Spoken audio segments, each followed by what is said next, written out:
Mira señorita, el Pino is a jefe. Cold demons better know they dying young. I'm riding around Miami, getting chauffeured in the dawn.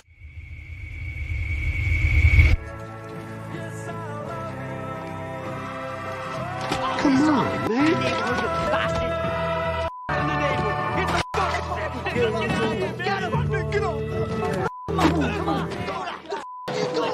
What are you doing? You're gonna kill him! I don't care. I want to kill him. I kill this one. The cops are coming. That the cops are coming. All right. A Bronx Tale. Let's go, baby.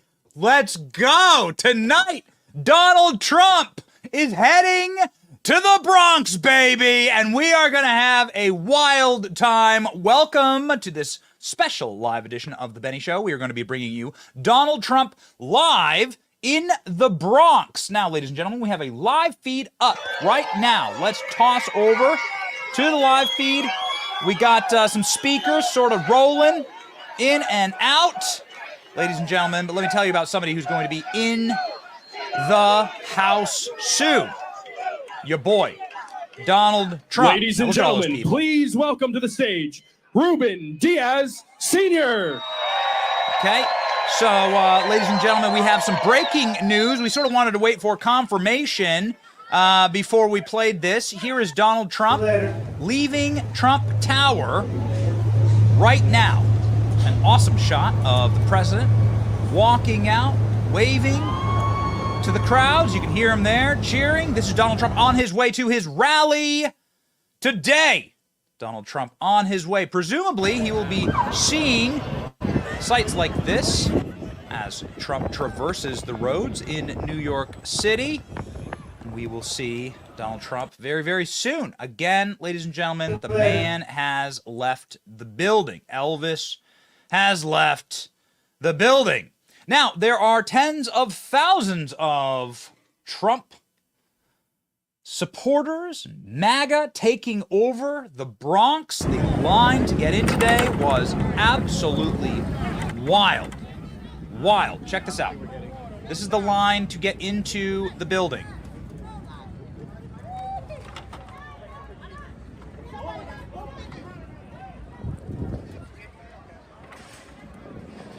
It's wild. Look at this. Here they go. Look at this. Blocks and blocks and blocks and blocks.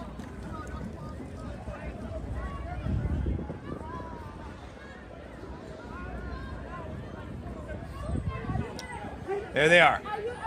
Look at this. This is in New York. This is in a district that Joe Biden allegedly won. Yeah. Now it looks like that. There are people down the street and around the corner.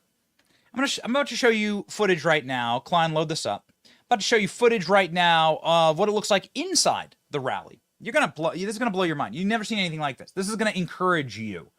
This is an encouraging show. We try and have a positive esprit de corps on this program. Try to keep the spirits up and spirits high. Sometimes it's harder than it looks. But ladies and gentlemen, it's pretty easy when you see footage like this. Check this out.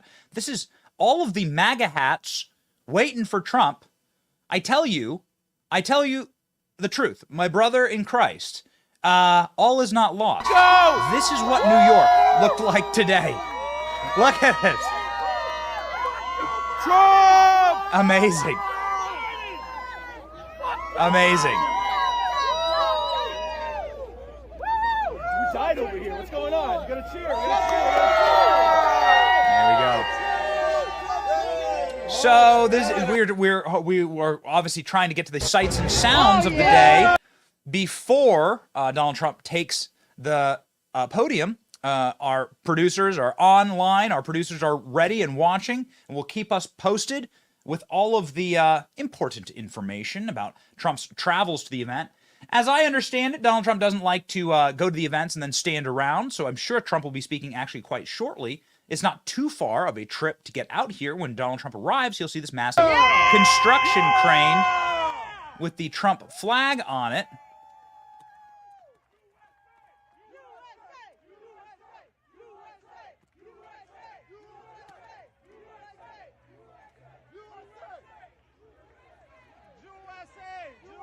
So this is what Trump is. This is what Trump is going to see, and it will be ready to rock and roll. Trump will also see some rappers. There are some rappers there, some MAGA rappers, ladies and gentlemen, who will be, I don't know, maybe perhaps performing. We recognize Forgiato Blow here. It's just important to get the color, right, of the event. You can never see this kind of stuff from the stage. Donald Trump speaking will obviously carry Donald Trump's speech live. But we've been gathering color throughout the day of what it looked like inside of the event. I think it's pretty excellent.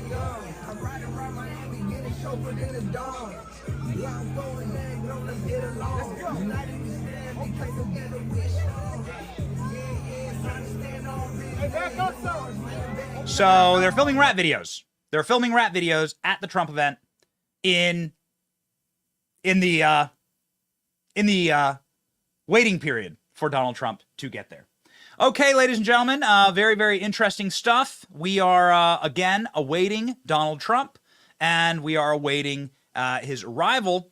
Fox News had a very interesting report from inside of the event. Fox News went and interviewed people in the Bronx today about what they expect to see with Donald Trump and what they want from their president. And you'd be shocked to know that all of them want Joe Biden to lose. Now, this is the district that we've heard reliably is where Democrats go to win by 80 points, yet they couldn't find a single Democrat. Biden come? Sleepy Joe, Sleepy Joe. Sleepy Joe gotta wake up if you want to come. Uh-oh. Should Joe Biden come? Okay, got it. All right. Let's load up the full one, boys. Okay. All right. So, what are we expecting to see today? What are we expecting to hear today? I think Trump's going to be in a really good mood. Donald Trump has been traveling all across the country. Donald Trump has been rip-roaring through multiple states, Florida, Texas, fundraisers, and he's also doing a fundraiser in Silicon Valley, California on June 6th. Donald Trump is not just taking it to New York, he's taking it all across the country. So it's going to be a very, very interesting and pretty wild time for the country. Again, as we have seen, ladies and gentlemen, there is major polling that is pushing in the direction of a Trump landslide. Not a Trump miniature victory, not a barely squeaking by, a Donald Trump 100-point landslide. And this is what we heard in a longer clip, thank you, from the Bronx today. What is he being charged with? What is he being charged with? I'm still trying to figure that out. And so I think it's not just me because, we're not dummies, okay? Even though Democrats sometimes treat us like we're dummies. People that weren't interested in politics, now they're watching a sham trial. They're watching all these things happen, and they're just like, what is going on? That is good. Rachel, I know a number of New Yorkers appreciate Donald Trump because he's a New Yorker. One of those Democrats that has To be jealous? All right. We're not gonna listen to somebody talk on the couch, boys. Got it. Let's get the full one loaded up. There's an actual full back and forth on the feed. But don't worry, Danny's actually got it. Danny sent it over today. Gentlemen, let's get that loaded up. So here we go. We got Donald Trump at the rally. Donald Trump is leaving, has left, and is on the road right now. The man who's been tracking all of this and is in direct contact with Donald Trump's team is the great ALX, who is on screen right now. Here we go, boys. What's going on, ALX? Trying to track the movements. I see Scavino just posted a video of the motorcade. So let's see. That was about 11 minutes ago, so they should be there shortly. And looks like Fox has a shot of the podium up with no other speakers. So they could be getting ready for the Donald any minute now if they have no more speakers. Okay, so tell me the state of news right now. If anyone is unfamiliar to our programming, ALX is our executive producer, and nothing gets by him. What is the state of the play for the race?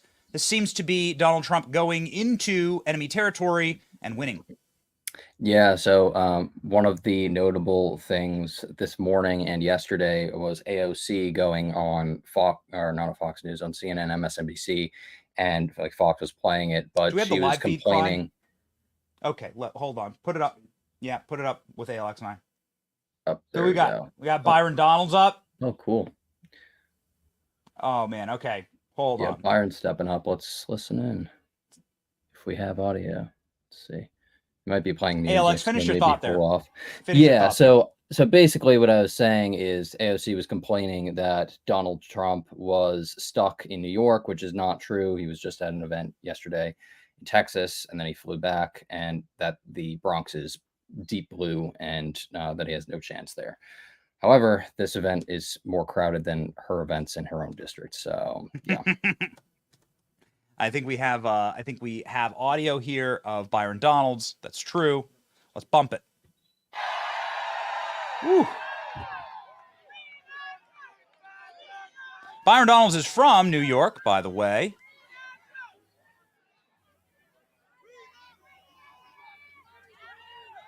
Seems to be having himself let's get serious. Let's get serious now. Let's get serious. Let's get serious. Seems to be having a spirited time. Joe Biden and the crazy Democrats are destroying America. All through this country, they are raising prices more than you can afford. They are limiting our ability to actually make our own energy here in the United States so we can prosper. They leave our borders open and flood all of our cities, including New York City, with migrants who shouldn't be here. They are not leading on the world stage, and our enemies are on the move. They are suppressing your free speech. They are lying to you. They are cheating you out of the prosperity that should be yours. But in about 5 months, there is one guy who's going to turn all that around, and he's the 47th president, Donald J. Trump.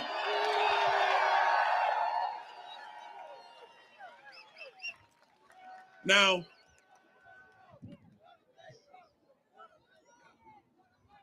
you guys got to channel louder, man, if you want that to pick up. But let me tell you this.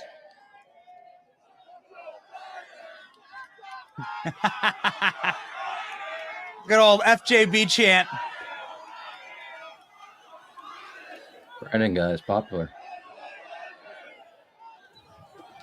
Whoa, whoa, whoa, whoa, whoa, whoa, whoa, whoa, whoa, whoa, whoa, whoa, whoa. This is a family affair. This is for all of the people across our country. We say, let's go, Brandon. Let's go, Brandon. Let's go, Brandon. Let's go, Brandon. Oh, I'm telling you, Bronx, you're making me feel good, because here's what I know. Your energy, your support, we're going to do something that the media says can't be done. The Democrats take New York for granted. They don't believe it will be done. But in November, we can turn New York State red.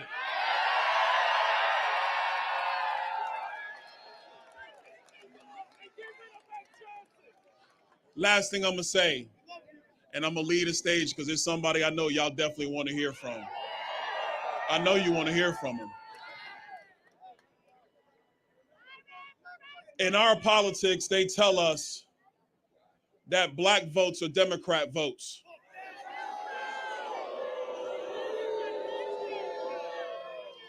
I mean, don't boo me, boo them. They're the ones with the camera, tell them. Nice.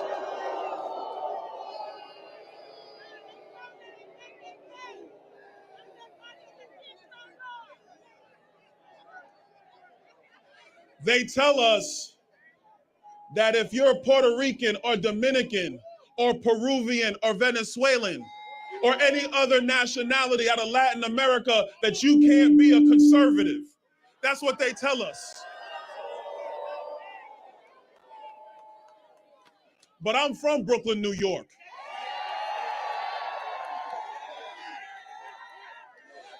And I know the conservative streak that is in the heart of New Yorkers. And so we're going to do a really big thing in this country in 2024. We're going to change politics. We're going to change the status quo. There are no racial votes in America anymore. There are American votes in America, and we are going to save the greatest country man has ever known. Strong.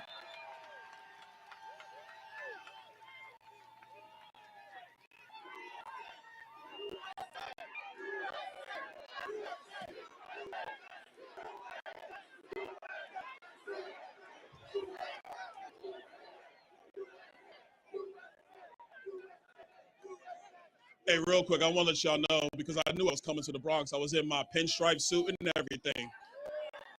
I had to make sure, because you never know who shows up. But New York, man, I love y'all too, New York. Let's do something amazing. Let's do something spectacular. Let's do something monumental. Let's together make America great again. God bless you, New York. Strong. God bless the United States of America. Strong. Byron Donalds is from the Bronx. He's from New York. He is a Florida congressman. So rowdy audience there. I'm going to get the crowd shots here, ladies and gentlemen. Are some crowd shots. Here we go. This is our front page of the Daily Mail right now. Again, we won't miss a moment or a minute with the rally. We have multiple producers on monitoring, and we'll jump right back to it. There has been like kind of a long period of music playing, and then a speaker comes up, and then we wait for music to play once again. And the update on Donald Trump, ladies and gentlemen, is Donald Trump is driving right now. This from Dan Scavino's page on X shows the Trump caravan going to the Bronx, as you can see right there. Here is departing Trump Tower, and this was posted 5 minutes ago. So Donald Trump en route, driving past the sign for the Bronx. The homepage of the Daily Mail. Make Bronx great again. Trump rally, Bronx-style MAGA tattoos changed, displayed by Hispanic supporters in deep blue district turns red. Donald Trump claims going to flip New York City. There we go. Trump 2024. There's Forgiato. Do we have Savannah? She's getting set in the green room. Okay, great. We have a on the ground reporter from the event, so we can show you this. Obviously, as you can see, the MAGA tattoos here on the neck, pretty amazing. Look at this. Oh man, how do they stop it? How do they stop it? I don't know how they do it. Oh my. All right. Hey. Okay. You know what? It's different breed. Different breed in New York. You got the energy up. New York is Trump country. Looks like she might be set to go. Is that South Bronx for Donald Trump? There we go. And the Trump chain and the Trump. There's the tattoo. And the Trump tattoo. The Trump stickers yet? Not yet. Not yet. Not yet. All right. You'll be the first one to know when I do. Okay. All right. Well, ladies and gentlemen, welcome to the show, Savannah Hernandez, who's reporting live from the event. Ladies and gentlemen, welcome, Savannah. Oh, no, there she is. Hey, Savannah, can you hear us? Oh, looks like we're not getting your audio, I don't think. Savannah, we're having a tough time hearing you.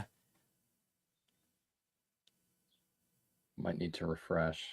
Yeah, I'm so sorry. Hey, producers, reach out to Savannah. Tell her we can't hear her. We can't hear her audio. We're so sorry. We're gonna work on this. Robbie, get her in the Robbie. Was she working in the green room? Was it working in the green room? Okay. Well, let's try it. Let's try it again. Let's just try it again. We have on the ground reporting. We would love to go through the event. It's fun to show you the photos here, the pictures and the videos, but we want to show you from inside of the event. Look at these guys. Trump Godfather shirt.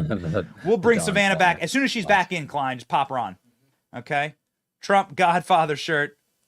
Again, we are ready to go. Alex, send me any updates from Scavino on arrivals. You have George Santos there.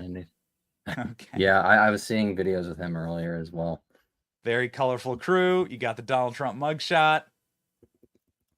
There Donald Trump mugshot shirts. like Biggest that. backfire in American political history. The Donald Trump mugshot. Just great. Trump with the drip, with the stunner, the golden tie, and the black suit. So as we wait for Savannah to get set once more, Robbie, she set? Nope. Dropped completely. Well, so here's what's going on. These events, you got really, when Donald Trump's around, you have these Secret Service jammers that actually like destroy cell phone coverage. And we've experienced this a million times. Danny's experienced this. ALX has experienced this. Danny's on. Danny, what's up, man? Danny's on the feed. Robbie, get Savannah up, and we'll add you to the feed. You got a job to do, buddy. Get Savannah back. Is Robbie in contact with Savannah directly? Yeah. I believe so. I'll pass on. I think she's having connection issues. Okay, because I would love to have her walk around live. It'd be awesome to have her walk around live. The problem with these things is that you get these issues where they jam up all the cell phone signals, and unless you have a malt box, unless you have a box that's like wired in for your camera, you can't get anything. So it's a tough situation to be in if you're Savannah and you're out there with a cell phone. So again, we're gonna effort Savannah. What's up, Danny? You and IKEA? What's going on? Not today. That's it? That's all you have to add? Yes, I guess so. I mean, yeah. You're not gonna roast me back? You're not gonna roast me back, Danny? Come on, man. New college graduate. You didn't get any wisdom from Jen Psaki and her. The only thing I could help while I was watching Jen Psaki is checking my watch, because apparently she likes to lie about that. It was a very painful graduation commencement speech, but this speech probably won't be painful. Watching Trump just absolutely kill it in the Bronx today, that'll be a historic first. So I want to talk to you boys about. You boys are significantly younger than I am. There was a meme truck driving around the Bronx showing Joe Biden memes. This is some of the... Joe Biden said F is for free and fair elections, over 1 billion. And the meme truck was animated. So Joe Biden is hiring a meme maker. Do you think that's going to work out for him? He's having issues doing that. I don't think he's going to find anyone.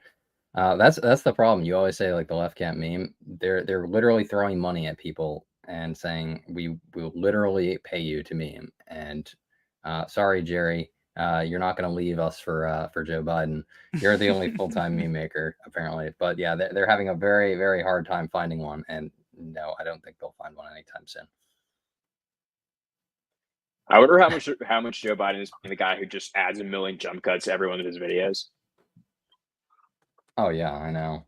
And the thing is, it's like, I love how that video of his bulging eyes went viral again 2 years after because of the drug testing. Then everyone's like, "What's with the jump cuts all over?" And it's like, "Oh, is this AI?" And like maybe that was their meme maker adding the AI bug eyes on that video. All right, boys, we got an update here. Here we go. Pulling in now. Dan Scavino. Look at this. This is the footage from the motorcade. Dan Scavino posted 1 minute ago, has only 2 views.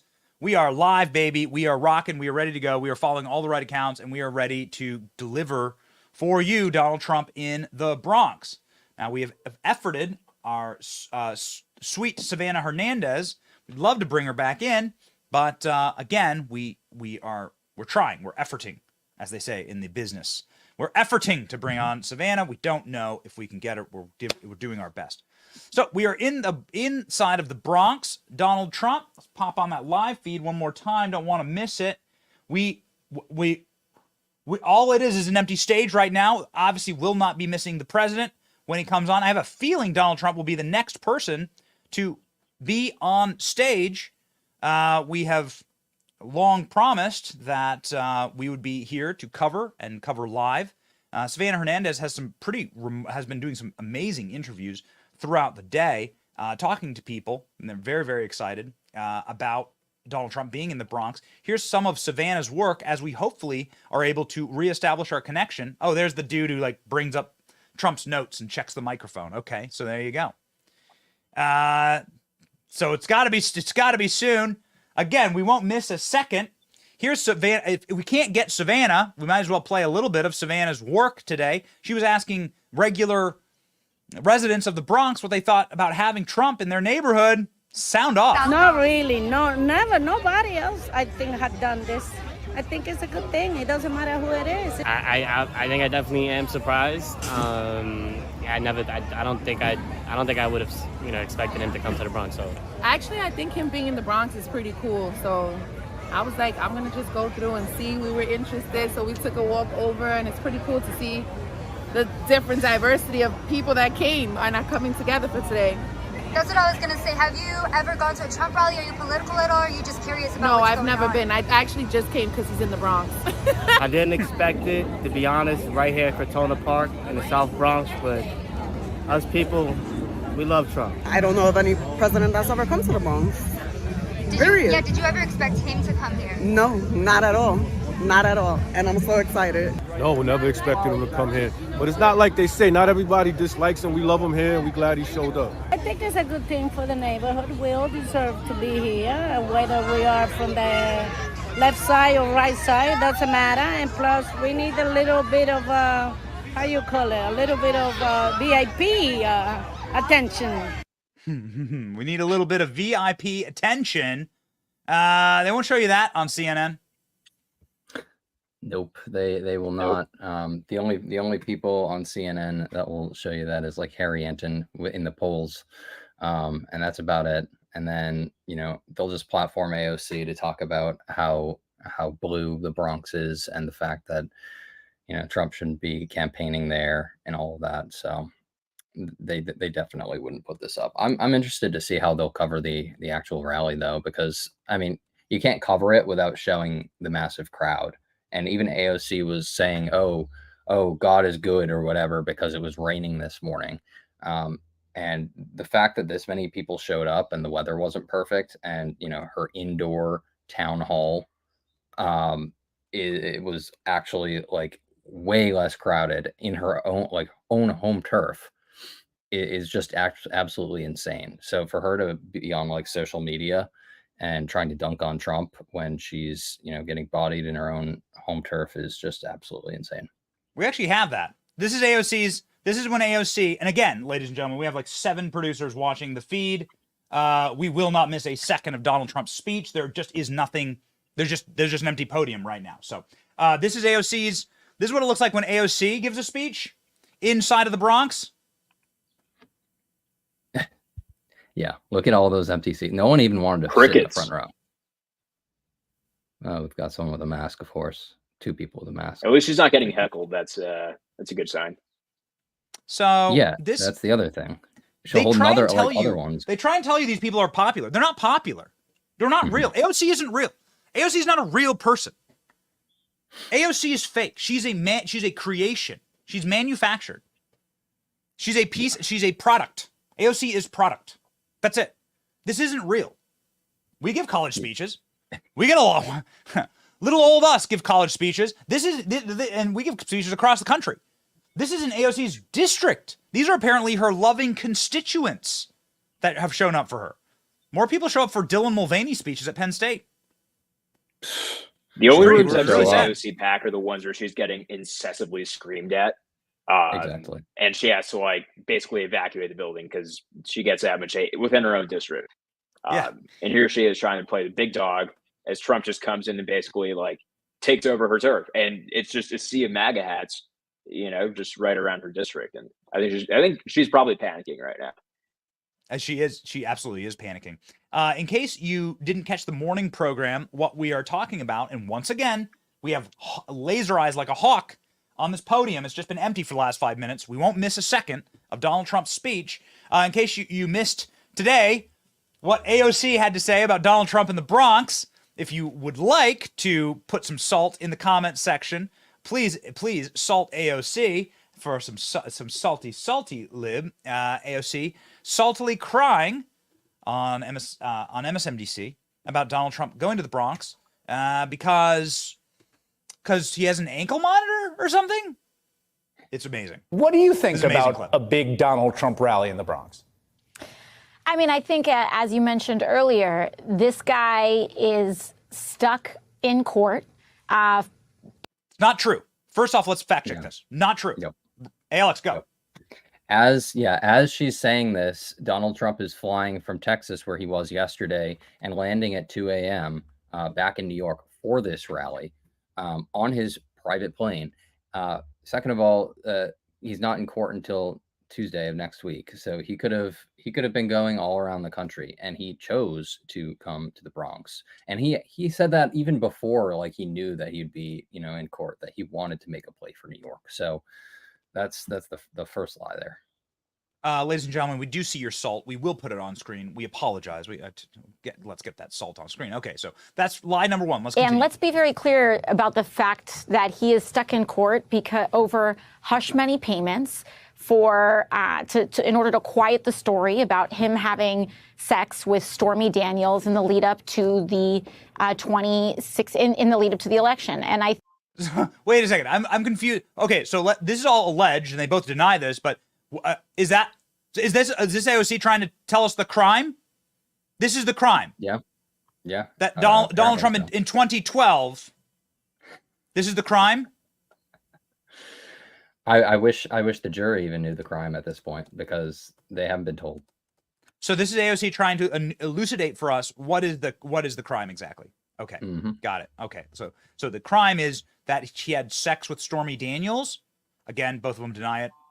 It's all alleged, but I mean, again, I think this is just projection. This has to be projection from AOC, because this is AOC's boyfriend. Oh my God. It has to be. It has to just be projection, because AOC is dating. Looks like a Game of Thrones like leprechaun. Extra. Yeah. No. Well, I don't know. Short enough. Well, we know her feelings are for Elon in reality. That's exactly this is. We already know that. Yeah, it is in fact very true. Where's the one of him holding up the cell phone? It's really oh gosh. Where he's not the holding feet up one. The phone. Not the feet one. Here we go. This is when she defrauded the taxpayers and went to the Met Gala. Right? Okay. Yeah, there you go. Oh, they got masks on. They're wearing masks. Got it. The year is 2024 and they're wearing masks. Okay, got it. This is the kind of relationship. I see cell phones rising up, trying to capture the podium, so I'm not sure if so that's this may be the moment, ladies and gentlemen. AOC down bad. Because he is stuck on so many charges around fraud and Bronx is blue, and he's got nowhere to go. And so he's got nowhere to go. Well, we got Trump. Trump does have somewhere to go, and Trump's here right now, ladies and gentlemen. Just walked on stage at not a stadium, but at a massive park in the Bronx. Donald Trump up and ready to go. Donald Trump blocked by some of the cell phone cameras there, ladies and gentlemen, marching about the stage. The camera angle sadly will not move, and you know the way these things go, especially when they're in the park. We are especially when they're in the park. Okay, might be able to get a better camera angle here, ladies and gentlemen. Let's do a quick switcheroo.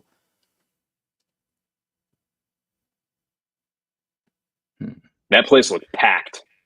Yeah, it did look packed. You know it's the issue when you have fans blocking the stage. There's so many people there that they can't even get a great angle at it.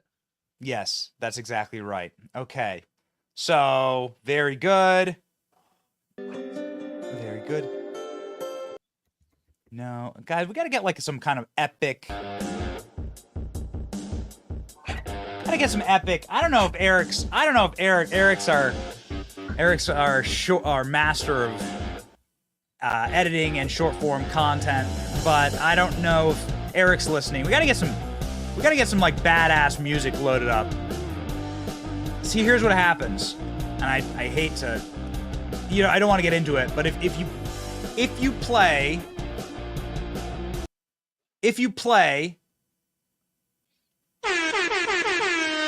There we go. If you play copyrighted music. Hello, everybody. Thank you very much. This is some don't take turnout. your video down. There we go. Here we go. This is some turnout.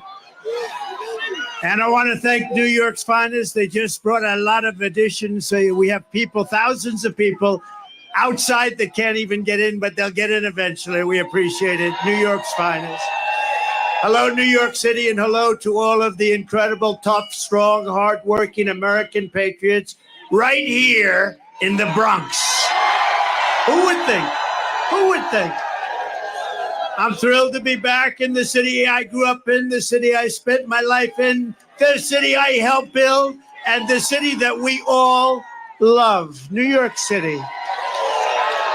And I'm here tonight to declare that we are going to turn New York City around, and we are going to turn it around very, very quickly. We're going to bring safety back to our streets. We're going to bring success back to our schools. We're going to bring prosperity back to every neighborhood and every borough of the greatest city in our land. We're going to reduce taxes. We're going to bring businesses and big taxpayers back to New York. Got to bring them back. Got to bring them back. And we're going to make New York bigger, better, and more beautiful than ever before. And that includes right here in the Bronx. And it's going to be done and funded starting on January 20th, directly from our great and beautiful White House. Is that okay? For my whole life, I always thought that this city is a monumental testament to the power of the American spirit and the American dream. When New York started as a small, rugged Dutch trading post near the tip of Manhattan in 1624, what you see around you is nothing more than wilderness and marsh. But by the muscle and backbone and genius of the people of New York, we built the city into the towering forest of iron, aluminum, concrete, and steel. We made this city and state into the capital of global commerce. We turned our hometown into the bustling center of a confident, glamorous American culture, and we inspired the entire world. We inspired the world. No matter where you went on this planet, everyone knew that when you said, I'm a New Yorker, it meant you had smarts, you had grit, you had energy, and above all else, you had heart. You had heart. Big, big, beautiful heart. Everybody wanted to be here. New York was where you came to make it big. You want to make it big, you had to be in New York. But sadly, this is now a city in decline. Throughout my life, I've seen New York through good times and bad, through boom times and crime waves, through market crashes and terrorist attacks. But I've never seen it quite like this. We have filthy encampments of drugged out homeless people living in our places that we've spent so much time with children where they used to play. We have lunatics killing innocent bystanders by pushing them onto the railroad tracks for sport. Our it's a sad thing. Don't worry. It gets positive. Don't worry. It gets so positive. Remember, we're going to win. We're all winners. We're going to win so big. We're going to make it bigger and better than ever before. Remember that. So don't worry. By the time the other 6,000 or 7,000 people get in, it'll be very positive. Our subways are squalid and unsafe. The ceiling tiles are falling down, and they look worse than a third world country. The medians of our highways are crumbling. Our sidewalks are littered with garbage, bottles, and trash. But worst of all, the discarded needles from people that so desperately are in need of help. And we have mobs of migrants fighting our police officers and giving America the middle finger. Wow. But we are not going to let this continue. We are not going to abandon our hope and our pride. This city has given us so much, and now it is time that we are going to give it back. Together, we are going to make New York City great again, and simultaneously, we are going to make America great again.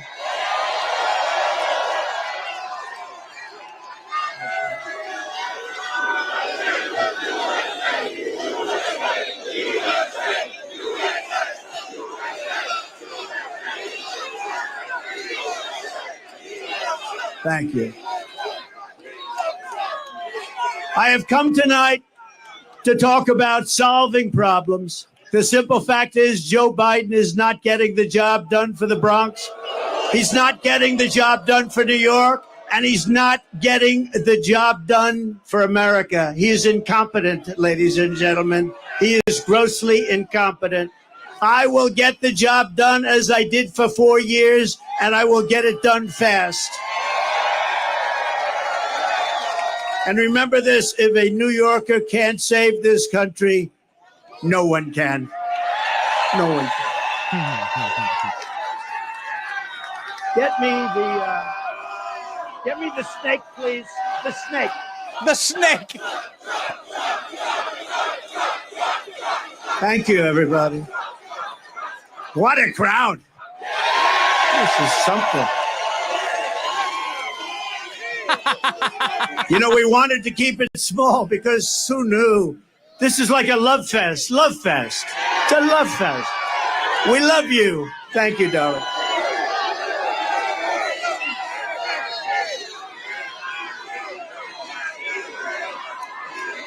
Thank you. Wow.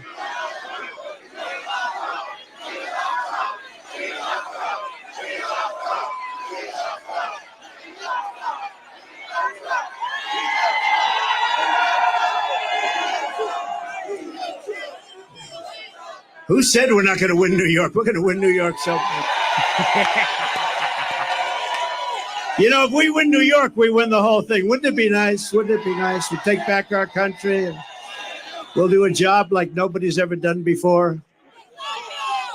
And what we did for 4 years was incredible, but we also learned a lot. We're going to get in there very fast with the right people, great people, people that are tested and true. Years ago, there was an ice skating rink, the Wallman rink in the middle of Central Park. You know that story?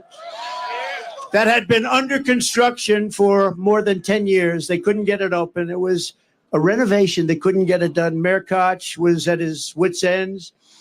They just couldn't get it finished. They couldn't get it built. They couldn't get it open. People wanted to skate before their children turned old. Almost $20 million was spent over a long period of time. It was an embarrassment to the city. Every day they'd be laying the copper pipe, and every night that same pipe would be stolen. And then they'd start all over again the next day, and it would be stolen. This went on weeks and weeks and months and months.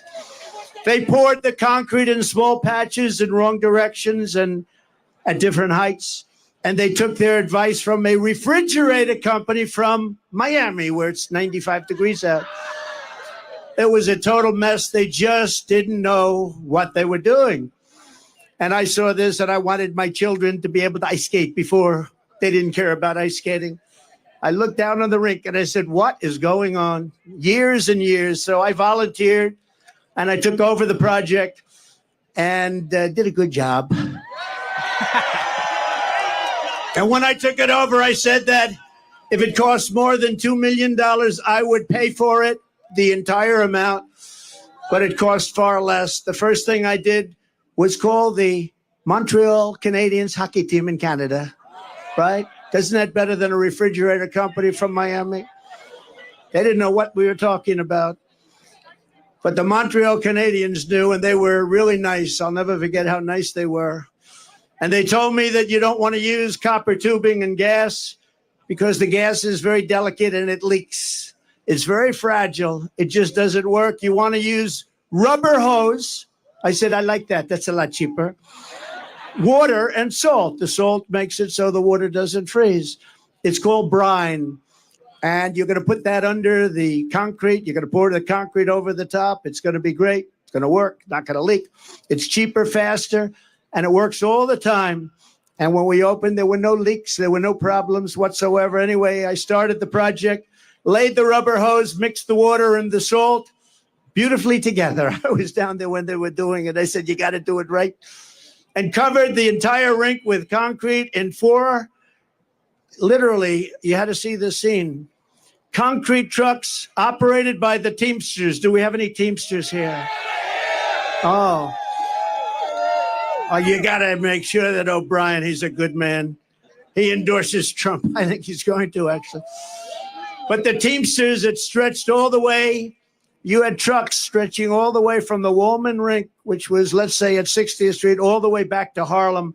One contiguous pour. It was a day and a half of pouring concrete. One contiguous, a giant surface. As you know, the rink was completed in just 3 months for far less than the $2 million projected. The biggest expense was actually the demolition. That is the demolishing of everything that was built so incorrectly, so badly over a 10-year period. The biggest cost was demolition, taking it all down and starting all over. We opened with a ceremony with all Olympic gold medal winners, including the great Peggy Fleming, Dorothy Hamill, Scott Hamilton, and all of the others. Every one of them was there. It was a beautiful night, beautiful weather. I'll never forget the evening. It was one of the most beautiful. My parents were there. Now they're looking down on us. They say, wow, that's my son. Can you imagine? That's my son. Can you imagine? He's being tried in a court with a crooked judge. Can you believe this? Can you believe it? And highly conflicted judge at that. But everybody was there, and it was really something to behold. It was an incredible experience, and one of the great experiences of my life in New York. We opened it. It's been successful, and successful ever since. What a great, great experience. It was beautiful. And, you know, a lot of it's common sense. You'd like to say the Republican Party is the party of common sense. You don't go to Miami when you want to make ice. You go to Canada when you want to make ice, right? Or you can go right down the road in the Bronx to Ferry Point, right?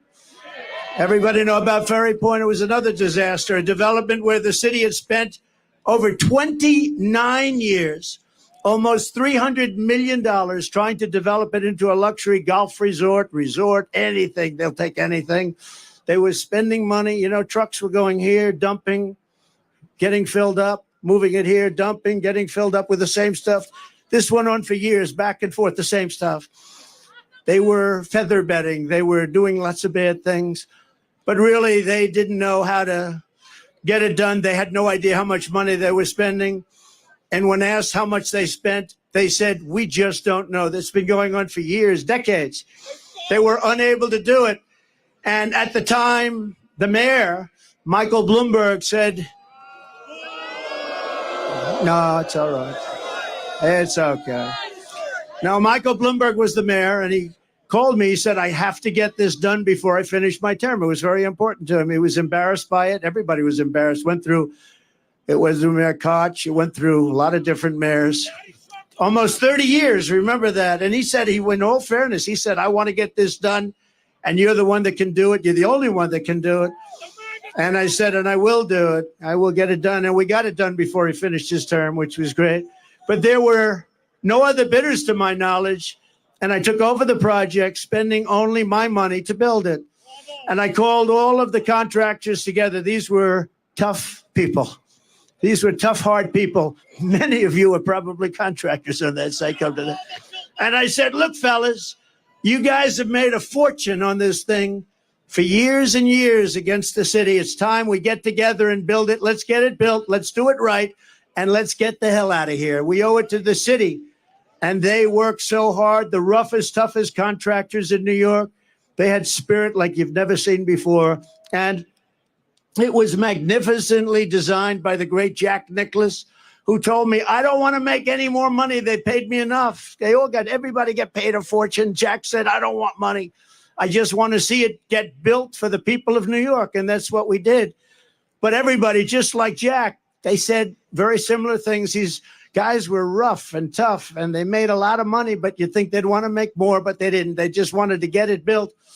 And in just a little more than a year, so this was going on for 30 years, including, think of it, just a magnificent thing to watch. You had to watch these people working, just the opposite of what took place for the first 29 years. But we had a magnificent world-class golf course that many of you have played now. And it's rated as one of the best public courses in the country. And then a short while later, we built a beautiful clubhouse, one of the prettiest I've seen, built it, completed. The project was absolutely beautiful. It opened to great fanfare and great, great success. And do you want to hear the end result, though? Should I? Should I go off teleprompter and tell you the end result? You think Biden goes off teleprompter? I don't think so. He's no good on teleprompter. No, but okay, so I did this beautiful job. And then we had a dispute over January 6th. We had a dispute. And they said, January 6th, we want to terminate his agreement with the city, had a long-term agreement with the city. And they sent me a notice of termination. I said, wait a minute. I just spent $25 million building it, built this magnificent clubhouse. It's in full operation. It took you 29 years. You were spending hundreds of millions of dollars. You couldn't get it done. And the neighborhood came to court totally for me. The Bronx neighborhood, it's in the Bronx. It's on the East River in the Bronx. And we went to court. The city sued to break my agreement that they had just made. And I had done such a great job for them. And it was accolades everywhere. Golf Magazine, all of the big magazines were saying, what a great job. They terminated my agreement. And I went to court. And I will tell you, I had a very good experience. We had a Supreme Court justice named Deborah James. And I have to give her credit. I didn't know her, never met her. Deborah James, a African-American woman who came to my defense. We explained it, and the city explained it. They said, we want to terminate it. They had no reason. And we said what we just said. And she looked at them, and she said, in effect, how dare you? This man came in. He put up his own money. He did an incredible job. You were building it for 29 years. How dare you ask for this to be terminated? How unfair is that? Deborah James, a great Supreme Court justice. That's all I can tell you. And we won the case. But it's not easy doing business in New York, I'll tell you. Not easy. So I just appreciated that. I had to tell that story. And as you know, then I renovated Grand Central Terminal. I built the Grand Hyatt Hotel on 42nd Street and Park Avenue. And as part of that, I renovated the beautiful Grand Central Terminal, did a really good job on that. And then I was very much responsible for the construction of the Jacob Javits Convention Center, where Hillary Clinton was going to have her big evening. That was not good. Remember? We had the glass ceiling. You know, we built glass ceiling. She said, we're going to break the glass ceiling. It didn't work out.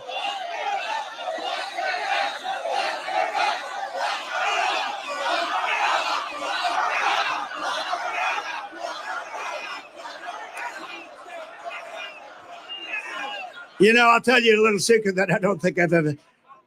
I hated the concept. I said, we have to get on with our country. We have to win against Russia. We have to win against China, North Korea, all the different countries we're at loggerheads with. But as long as you have a smart president, you're going to win those battles. We're winning all those battles, even with the fake Russia scam, which made it harder. But you hated that. And then you see what they want to do to us, to me, to us. And they come along. And they don't mind because Joe Biden is the worst president in the history of our country, has no sense, doesn't know what he's doing, grossly incompetent, and our country is going to hell, but we're going to turn it around. We're going to turn it around fast. Because above all else, and I say this, and I believe this on New York, is you are different. You do know that.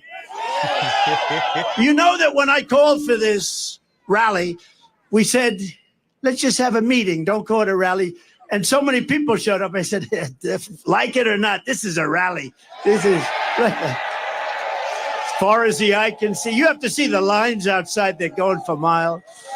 But when we saw it and we saw the love, because I called up this morning, do the people like me or do they hate me? They said, they don't like you, sir. They love you. I said, oh, thank you. So I appreciate it. And I love you, too. But above all else,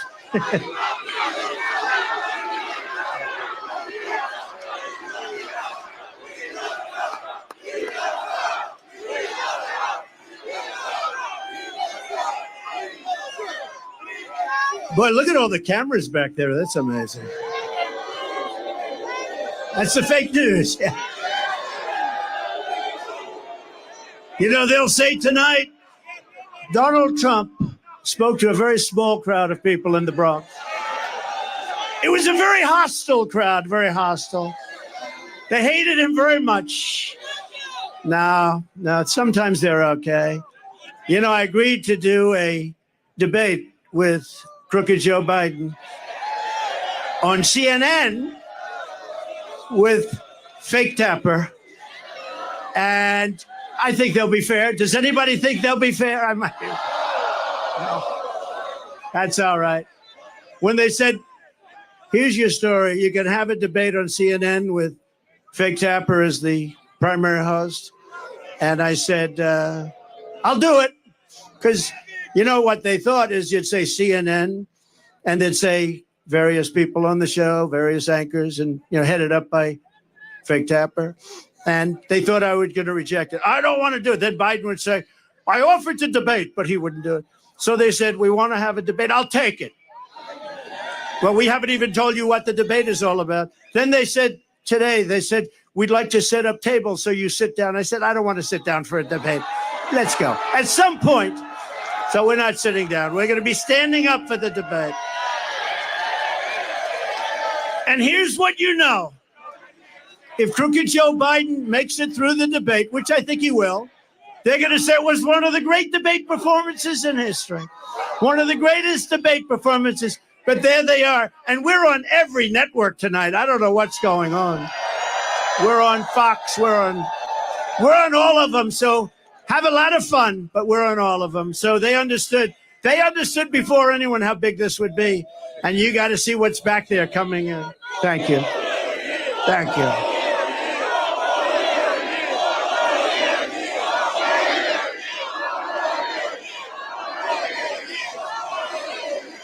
But above all, New Yorkers have something called common sense. And we do have common sense.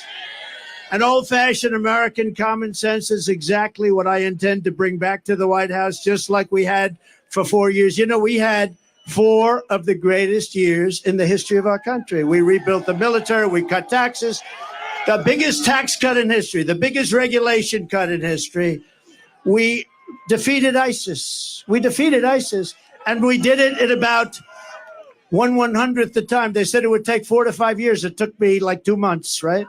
Because we have an incredible military and we're not allowed to show. They had Afghanistan, the worst pullout, the most embarrassing day in the history of our country. It's probably the reason, a piece of it, why Russia went into Ukraine. They said, these people are incompetent. We'll go in.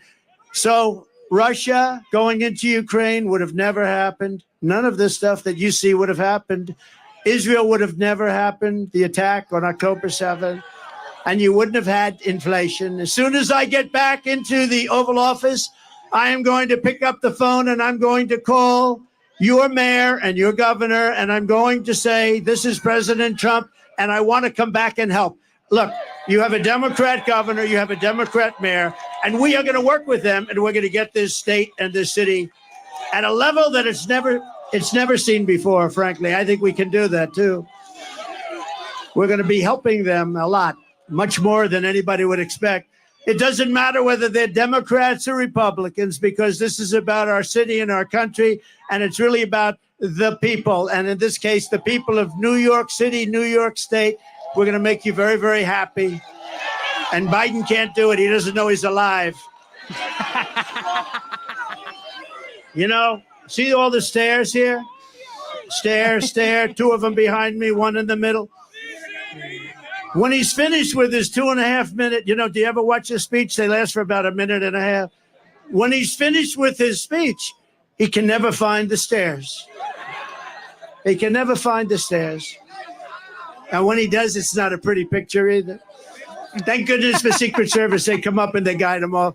No, this is not what we need. When you see President Xi of China, when you see Kim Jong-un of North Korea, when you see Putin and you see all of these people, they're at the top of their game, whether you like it or not, and they can't believe that this has happened to the United States.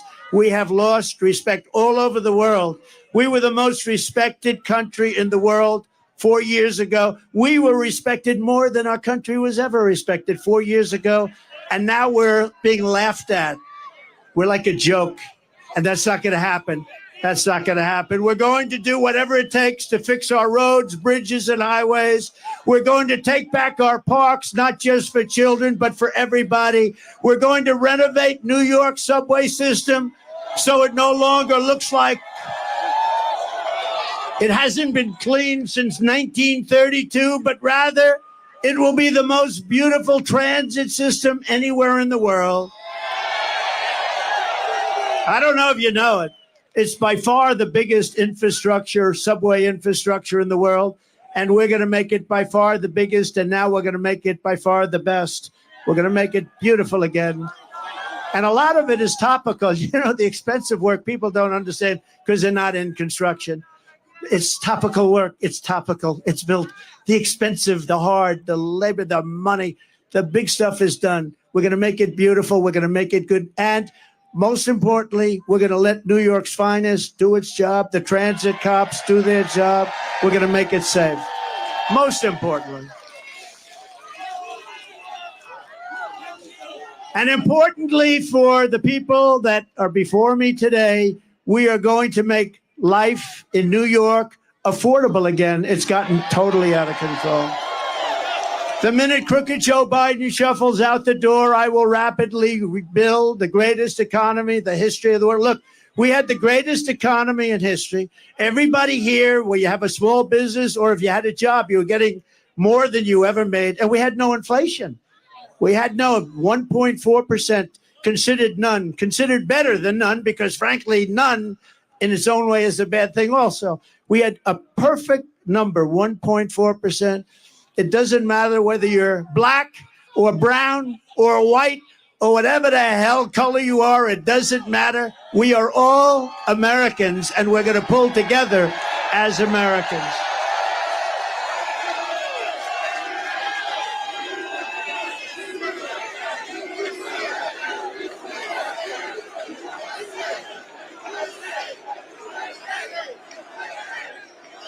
We all want better opportunity. I'm not just going to promise it. I'm going to deliver it as I did just a short while ago. Think of it.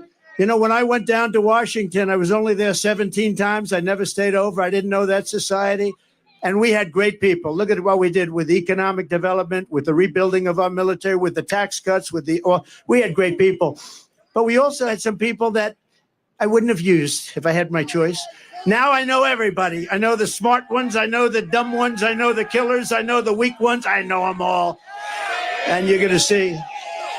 But everyone was better off. We had the greatest economy in history. Everybody was better off under a man named President Donald J. Trump. Have you ever heard of him? Have you heard of him? We had gasoline down to $1.87 a gallon, and actually times when it was much lower than that.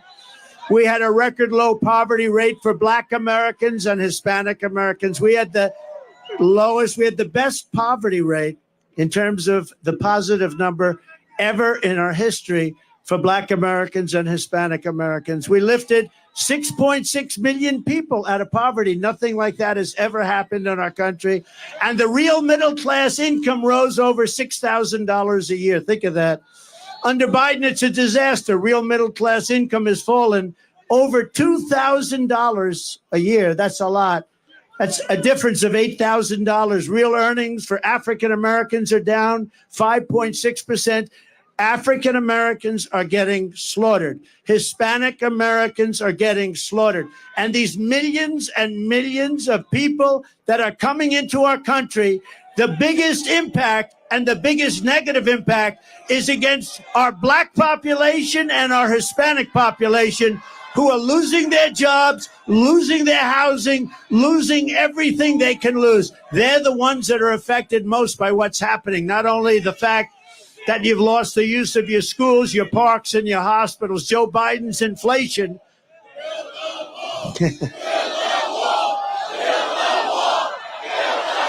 Do they have that?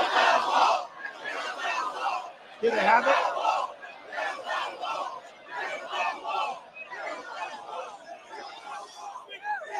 Speaking of the wall, so we built much more wall than we built 571 miles of wall. We had the safest border in history. We were going to put up within a period of 3 weeks. It was all built, laying there, ready to be put up, designed by the Border Patrol, who are incredible people, ICE, who are incredible people, all together.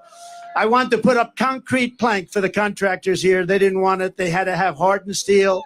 They wanted 6,000, 7,000 pound concrete. They wanted rebar in the middle. They wanted different materials, harder to cut. So we had very hard steel, very good stuff. Everything was good. We had the panel on top. It was called an anti-climb panel. We had the best wall, and it was going to be, we're going to add 200 miles of wall. It would have taken about 3 weeks. And then we had the rigged election. And you know what happened after the rigged election? They took the wall, and instead of putting it up, they sold it for 5 cents on the dollar. And I said, these people really do want to have an open border. And that's what's happened to our country. Our country has gone to hell because of it. It's gone to hell. But I want to thank Mexico. I want to thank, because I went to Mexico.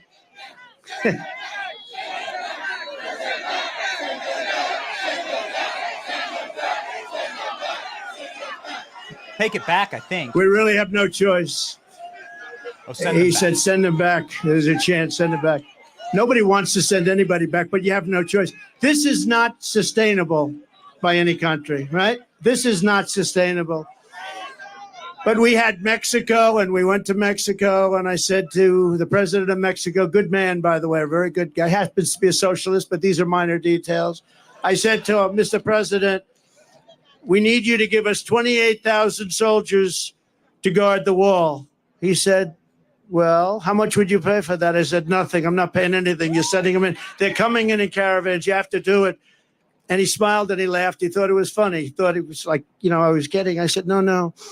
They're coming in through Mexico. We need 28,000 soldiers, free of charge. And he said, Donald, I cannot do that. I said, here's what you do. I don't want to embarrass you, so I'm not going to negotiate with you. Send me a negotiator. Give me a top negotiator. I want to see him. And he came to the White House, a very handsome man, dressed in one of the most beautiful suits I've ever seen. In fact, I was going to ask him, who is your tailor? I'd like to buy one of those suits, but I didn't think it was appropriate to start the negotiation that way. And I said, you know that you're going to give us 28,000 soldiers, don't you? No, we are not going to. We will never do that. I said, of course you're going to. 100%. He said, we're not going to. He said, no way. I said, way. You're going to give it. He said, 100%. And you're also going to have a new policy. It's called Remain in Mexico. Nobody can come into our country until they're free. And then you're going to have catch and release into Mexico. We have catch and release into our country. Even if they're criminals, we catch them, we check them, we see they're a criminal, we release them, we say, come back 5 years later, you'll have a court case. Nobody ever comes back. So I said to the State Department, and a wonderful woman, but a bad negotiator, I said to the State Department, give me a top 10 list. Give me a top 10 things. I said to ICE and Border Patrol, give me a top 10. They gave me a top 10 list. And a lot of it had to do with all of the horrible disease that pours through. People that have highly contagious diseases are coming into our country at levels that we've never seen before. So many other things. And they gave me a top 10 list, but they laughed. They said, sir, they'll never do. We've been trying to get this stuff for 25 years. I said, if I were a betting man, I would bet you any amount of money. You'll have it very quickly. So this man comes in. I said, we want a policy, remain in Mexico, Tijuana. Hundreds of probably the fastest growing city in the world for a period of a year. That place was loaded up with people. They weren't allowed into our country. And we had already built a lot of the wall, a tremendous amount, 571 miles. Without that, we couldn't have ever done this. And he said that we're not going to do it, sir. I said, you are going to do it. He said, we're not. I said, here's the story. I'm not going to mess around with you. I have to go. I have a very important meeting, much more important than this. I said, here's the story. You're either going to do it. It's Friday evening. Or on Monday morning at 7 o'clock in the morning, we are going to put a 25% tariff on everything that Mexico sends into our country. And then 1 month later, if you don't do it, we're going to put a 50%. Then we're going to go 75. And because I'm a nice person, we're going to stop at a 100% tariff. And and I had it literally written. I'm saying, should I sign it or not? Am I going to waste the ink or not? Because I'll sign it right now. On Monday morning at 7 o'clock, you're going to pay up to $100 tariff. He said, sure, I'd like to make a phone call. I said, I wonder who you're going to call. Let me guess, you're going to call the president. He comes back 3 minutes later. Sir, it would be our great honor to give you 28,000 soldiers free of charge. It would be our great honor to have a policy of remain in Mexico. Anyway, and we got all 10 things. It took about like 10 minutes. It was not. And now the other day, did you see? Mexico said to crooked Joe Biden, we want $20 billion a year just for the privilege of negotiating with you. We want you to pay us. Did you see that? It was a little article. You hardly. There's a slight difference. Would you say? He would have never asked that. He would have never asked it. So he said they want 20 billion. 20 billion, not 20 million's a lot. They want 20 with a B, $20 billion a year just for the privilege of negotiating with Mexico. And you would never get the things that they gave up, remain in Mexico. They gave up catch and release in Mexico. They gave up they gave up everything. They gave up everything. They did. They did give up the Constitution. Joe Biden, his inflation has cost the average New York household a staggering $24,000. Think of that, because the costs have gone up so much. Bacon has gone. I don't eat bacon anymore. It's too expensive. It's true. It's gone up like 4 times. I said, what's with? Look at the Biden price hikes, very runaway inflation, the likes of which I don't think we've ever seen like it. And they're costing average New York families $1,000. The inflation, the Biden inflation tax, because it's a tax. On day one, we're going to throw out Bidenomics and going to replace it with MAGAnomics, like your hats, MAGAnomics.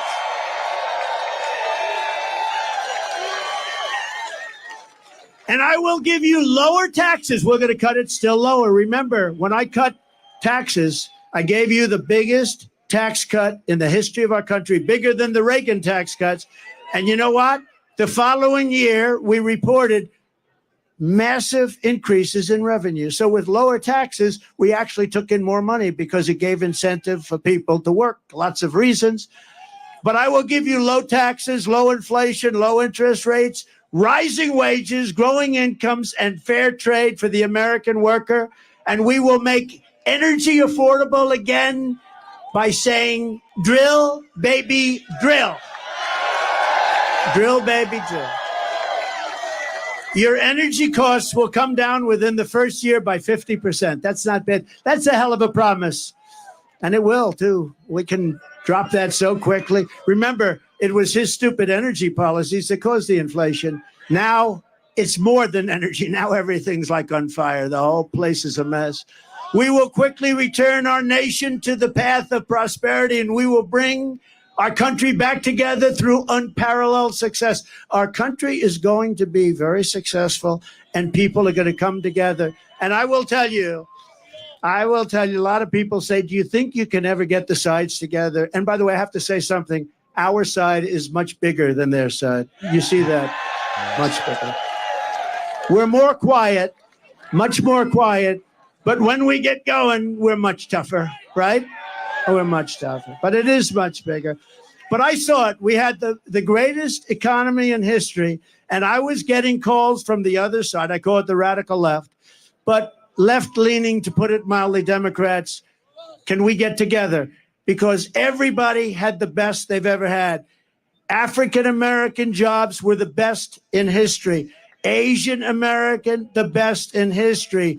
Hispanic, the best in history. Women, people with a diploma, people without a diploma, people that went to the great Wharton School of Finance, MIT, Harvard, they were doing better. And the people that didn't have a high school diploma were having the best. Everybody was better. There wasn't one group, not one, that went down. And it was bringing our country together. So it can happen. And when they ask, because I get that question a lot, do you think the sides can ever get together? And I went through the experience, and we can get together. And then we had COVID come in, and we had to fight that battle. And we did a great, I've been recognized as having created a great economy and great military, defeating ISIS and all the things. We rebuilt the entire military, created Space Force, all those things. We never got the credit, and we had no wars. Thank you, sir. That's very nice. Remember Hillary Clinton used to point at me, he will create wars. No. They said his personality will create wars. I said, no, my personality is going to keep us out of wars. And I was right. First president in 78 years that didn't start a war. We had no wars. None of these stupid wars. Such a shame. When you see all the people that died in these horrible wars in the Middle East and everything else, countries didn't want us, dropping bombs all over the place, spent $9 trillion in the Middle East. We bomb the hell out of the place, then we leave. You know, in the old days, to the victor belong the spoils. We don't do that. We bomb the hell out of everyone, then we come back home. It's so sick. It's so sick and so stupid. These people that led us are so stupid. You want to use that as a last resort. You can solve these problems with a meeting or with a telephone call. You don't have to drop billions of dollars worth of bombs on people's heads. You don't have to. It's called peace through strength. It really is. And there's no reason for it. What they did in the Middle East is so incredible. They bombed the hell out of the place and then they left. But to the victor belong the spoils. We didn't do that. Now, in Iraq years ago, I was a civilian, but I got a lot of publicity for whatever the hell reason. And I said, don't go into Iraq. Don't go into Iraq. Don't go into Iraq. But if you're going to go in, keep the oil. Well, they went in and they didn't keep the oil. And Iraq now has $350 billion in cash from the oil. And Iran, by us destroying Iraq, the military of Iraq, for years they fought each other and they were equal sizes, equal everything. They were equal military partners. And for 1,000 years under different names, they would fight, a religious thing. They'd fight. They'd go 5 feet left, 5 feet right, 5 feet left, 5 feet right. Somebody would say they have gas. Somebody would say they have nuclear. Then they'd rest for a few years and they'd fight again. But we blew the hell out of one side, Iraq. So now Iraq is a subsidiary, essentially, of Iran. Congratulations for the geniuses that got us into that mess. Because Iran essentially controls, and that was the other thing. When I was president, Iran was broke. They had no money. I said to China, they bought a lot of oil. I said, if you buy anything, but if you buy oil from Iran, we are going to do something to you. What's that? You're not going to do any business in the United States. He said, well, that's the end of buying oil from Iran.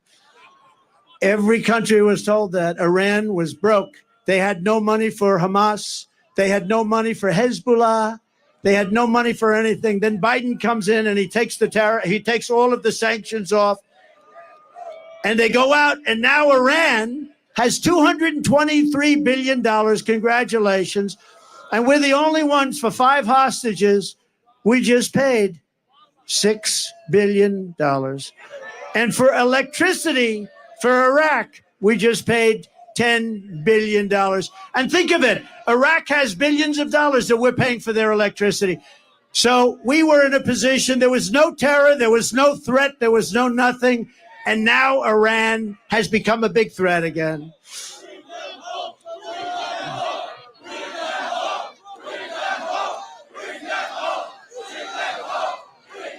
And I tell you, I see a lot of flags from right out of Israel, right? That's right out of Israel. But remember, I said it a month ago, and it's a terrible thing to say, but I believe it. Many of the hostages that you're waiting for and everybody's waiting for, those hostages, many of them are dead. Many of them are dead. And it's a horrible thing. It's a horrible thing. But many of those hostages are dead. And that's why when you see these negotiations where Hamas is like not getting back, they're saying, man, we could make a good deal, but these people are no longer alive. When I saw the way they were treated, when I saw they were thrown into the cars and how horribly they were treated, there's no way that those hostages, and some will be alive, but many of those hostages are dead. It's a very serious, horrible thing. It would have never happened if the election weren't rigged. It would have never happened if I were your president. They would have never done it. Because we have so many young people here today, I want to talk about, just for a moment, about success. Do you remember I used to give talks on success before politics? Okay, that's enough. We're going to do it. I know you're on our side, but it's enough. We're going to get them home. It's a rough situation. But remember, we used to give talks on success for the learning addicts and for others. And I used to do that before politics. And maybe it's one of the reasons I went in. But because, well, bringing our city back, it starts with getting the right leadership. It also involves men and women just like you. But I talk a lot about success, and I get paid money to talk about success. I would have done it for nothing. But then because of politics, and if you take a look, because of politics, I stopped doing that. But I think we're in the Bronx. We have young people, people that aspire to success. And I just wanted to know, I'm so tired of politics. Can we devote 6 minutes to success? Okay. I love so for all of you young people, I think it's, look, I've been through tremendous. I've had great success. I've had it in entertainment. I've had it in business. I've had it in politics. I ran for office. What office did you run for president? How'd you do? I won. Actually, I won twice. We did much better the second time. So, we got millions more votes the second time. But it doesn't compare to this time. There is so much more. We had tremendous enthusiasm when I don't call her Crooked Hillary anymore. I call her Beautiful Hillary because I took crooked and used it for Joe. I don't like using it for two people. But we had tremendous enthusiasm in 2016. We had unbelievable more enthusiasm in 2020 because we did such a good job. In fact, one of the big problems in 2016 was the wall. It was the border. I fixed it so good that I couldn't talk about it in 2020. I kept saying to my people, I want to talk about the wall. I want to talk about the great job I did on immigration. I stopped people from coming in. They said, sir, nobody cares. You already fixed it. I said, this is a terrible thing. You fix it, you can't talk about it. But let's talk about, for the young people, just to listen for a couple of minutes, because we've been talking about politics so long, I'm OD'd. You know what that means? I'm OD'd on politics. I'm OD'd on Trump. I turn on the television, Trump, Trump, Trump, Trump, all different stories, Trump. They're driving us crazy. So I believe in the expression. Did you ever hear this expression? The harder you work, the luckier you get. You know who said that? A great golfer named Gary Player. He was smaller than other golfers, but he worked harder than other golfers. And he ended up with the most career wins of any golfer. He ended up with 9 majors. And, he was small in stature, but big right up here. But he made that say, it was the first time I ever heard about it. He said, it's a funny thing happens. The harder I work, the luckier I get. That was an athlete saying that. Amazing, right? It's the first time I heard it. Probably been said by others, but it's true. I can tell you, if you didn't work really hard, there is very little chance that I would be standing here right now. Another part of success is something I learned from my father. I had a wonderful father, wonderful parents. I'm lucky. You got to be lucky. Got to get great parents. If you're going to spend your life working really hard, you have to love it. You have to pick something that you really enjoy. Sometimes your parents will say, don't do that. But you got a little bit, in that case, you got to follow your own way. You got to love it. Ideally, you're going to love something where there's a potential, because there are some things you love, but it's not going to do you so good. So ideally, fall in love with something that's good. Some people go into a business where it's a very hard business. If you can go into business, that's an easier business and do well. But I see it all the time. Somebody has every ingredient for success, smart, brilliant, everything's good. But they're in a business where you hit your head on the wall. It's a very tough business. Try finding something where it's a great business with a great future, and there are plenty of them out there. My father taught me about construction, but what I really learned from him was that he worked 7 days a week because he really loved to do it. I mean, he would work on Sunday, he'd go to church in the morning, and then he'd go and work. And I know some people that don't believe in working on Sunday. You couldn't keep him away from work, but he loved working, and he was happy. He was married for a long time. That's one thing I'm not going to top him on. He was married. He was married for a long time, decades and decades. I said, Pop, I'm not going to beat you on that one. Never going to beat you. But because his work made him happy, but he was happy when he worked, and he was successful, and he knew what he was doing. He'd build a house on one side of the street. Somebody else would build a house on the other side of the street.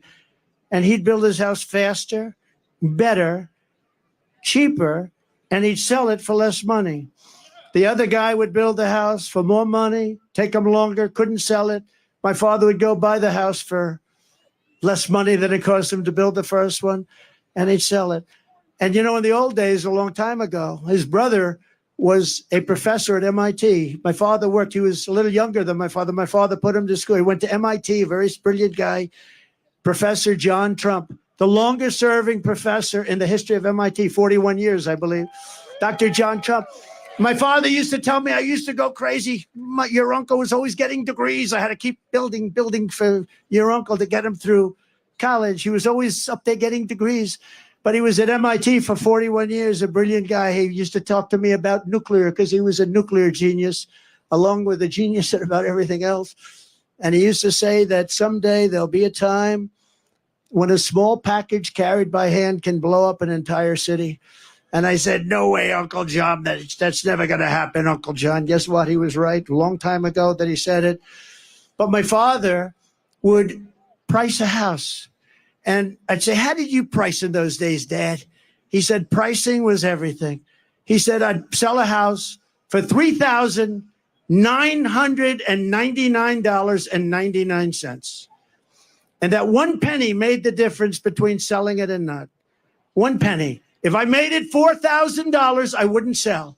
But psychologically, $3,999.99. And he sold houses. And guys wouldn't sell them.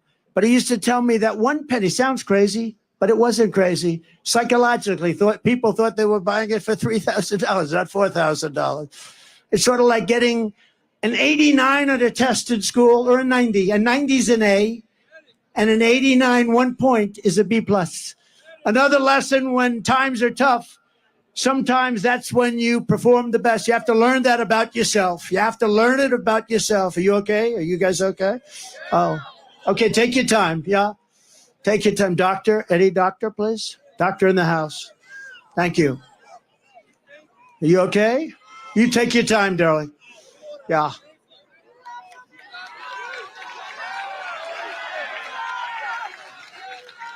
Yeah.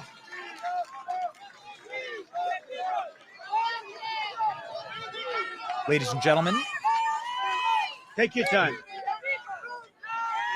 Don't want to speak over the president. Somebody fell faint in the audience. We've seen Donald Trump do this on numerous occasions.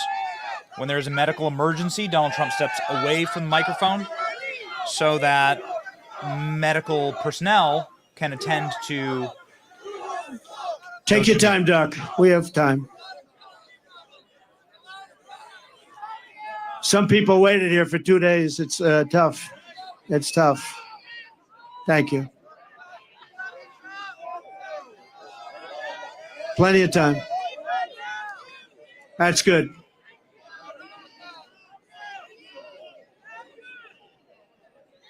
Water.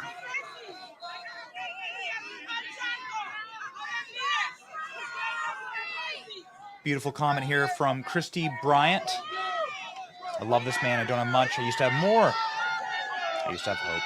I have it again because of him. Please support him. Save us from the thieves. She all right? The traffickers. She okay?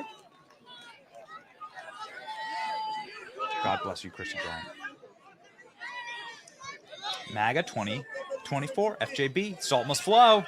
From Tanya. Doug says never forget Lake and Riley 2024. You're exactly right, Doug. We should... She doing all right? She doing okay? We should talk about Lake and Riley every single day on the show, actually. We'll make sure that it's a recurring thing just for you, Doug. Of course, we should remember Lake and Riley. My California church loves Trump, says Ryan. I bet, man. California needs him more than anywhere. Candy, thank you. You have an awesome last name. You okay? The Ghost of Pinochet. Thank you. Ohio, Doctor, thank you very much, doctors. Got a lot of doctors in the house. Thank you very much. Thank you, darling. That's great. That's great. Great job. People do a fantastic job here. But it's hot, and it's been a long wait, right? Long wait.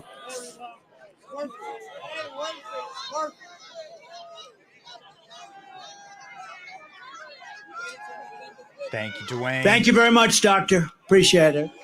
Thank you. I know she's going to be okay because she's so tough. Some of the greatest days of my business career were in the toughest times, but I enjoyed waking up every single morning and go to battle. A lot of people say to me today, the toughest business people that you know about, could I ask you a question? How do you do it? I say, do what? How do you get up in the morning and put your pants on? Why do you put the pants on? I'll explain it to you someday. How do you do it? How do you get up? How do you do it? How can you want to do with what you do? They're after you. These horrible human beings are after you all the time. Impeachment hoax number 1, impeachment hoax number 2, lawsuits all up.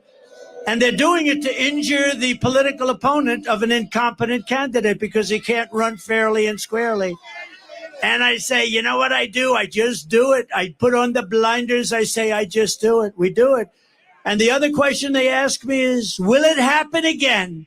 And we have to make it too big to rig. We got a lot of great people watching. We have to make it too big to rig. He means you. He means a lot of great people watching. But one of the things you need in success is momentum. You need momentum. You got to have, and when you have that momentum going, there's nothing that can stop you. And I tell the story of Bill Levitt. Bill Levitt was a great real estate man, great. Levitt towns all over the country. One of the most successful real estate people at a certain age ever. And he built these massive towns that were, there was nothing like him at the time. And very successful. And he was offered a lot of money to sell to a big public company. And he decided to take it. He was a young man. He was in his 40s. And he said, darling, I'm going to take it. Told his wife, I want to take the money. And for 20 years, he went out. He bought a yacht. He lived a beautiful life. He lived in the south of France. But he got bored. And 21, 22 years later, he said, I want to make a comeback. I can't stand this life anymore. I want to make a comeback. And he went to the company that he sold to, a big public company that did very poorly. They had no idea what they were doing.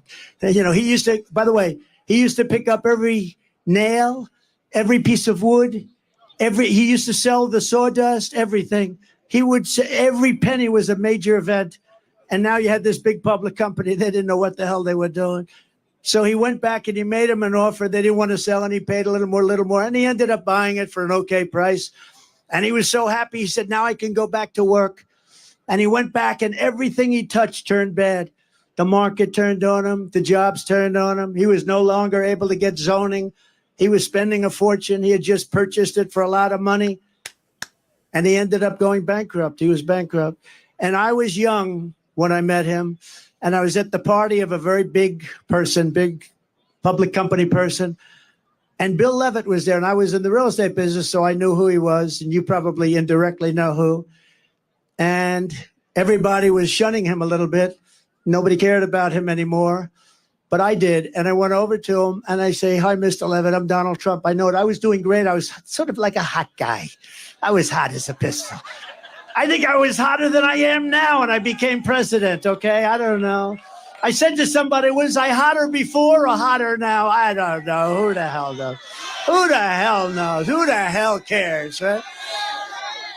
But he knew who I was, and I went up. I said, so are you okay? And he said, I'm not really okay. I made a mistake that I'll never forget. And he was, by this time, a pretty old guy.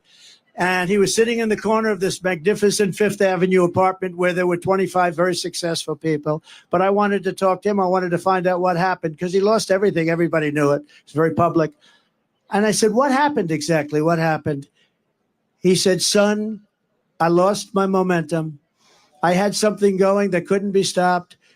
And I should have just stayed. I lost my momentum. And I've never forgotten the term. If you lose your momentum, you got to figure it out. But Bill Levitt lost his momentum and he died penniless. And he was the biggest real estate person on the planet. And I've never forgotten that story. And it was a sad story. He was a good man, too. I thought he was a good man, but did an unbelievable job. Today, you have Levitt towns all over the country and pretty amazing. But you have to always keep moving forward. And when it's your time, you have to know it's your time. And I said to myself, in terms of politics, I said, you know what? We did so well in number one. We did even better in number two. I said, we got to do it again because you have to do it. Maybe I'm wrong. And I'm not doing it for myself. I'm doing it to make America great again. You know, if I didn't think we easily won, I would never do this. Because you know what? In many ways, it's easier. You have a winner, you have a loser. It's okay. I won once. It was a big upset, I guess. I don't know why it was an upset. Because I'd go and I'd have 50,000 people at a rally. She'd go and have 200 people. And then they say, why did I win Michigan? Why did I win Pennsylvania? Why did I win all these states that a Republican hadn't won in many years? Why? And by the way, we're up in Pennsylvania. We're up in Michigan. We're up in New Hampshire today. We're up in Florida at numbers that you wouldn't even believe. But I also think it's very important to know what you want. You have to set your sights high, set your sights so high, higher than you ever thought possible, and make your goals big and go after it. That's why I say we won't just make New York a little better. I say we want to make New York a lot better, better than it ever was before, right? And finally, you have to take pride in your accomplishments. Do not take for granted what you've achieved. Forget it. It's over. It's good for your confidence, but it's over. Go forward. Think to the future, not to the past, but learn from the past. You know, wherever I go, I know that if I could build a skyscraper in Manhattan, I could do anything. It's very tough. Building a 68-story building on Fifth Avenue is hard. With all you have to deal with, I mean, you have unions, you have legal entanglements, property rights, zoning.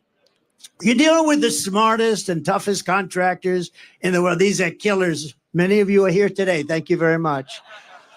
But by comparison, talking to world leaders, I believe, is easier.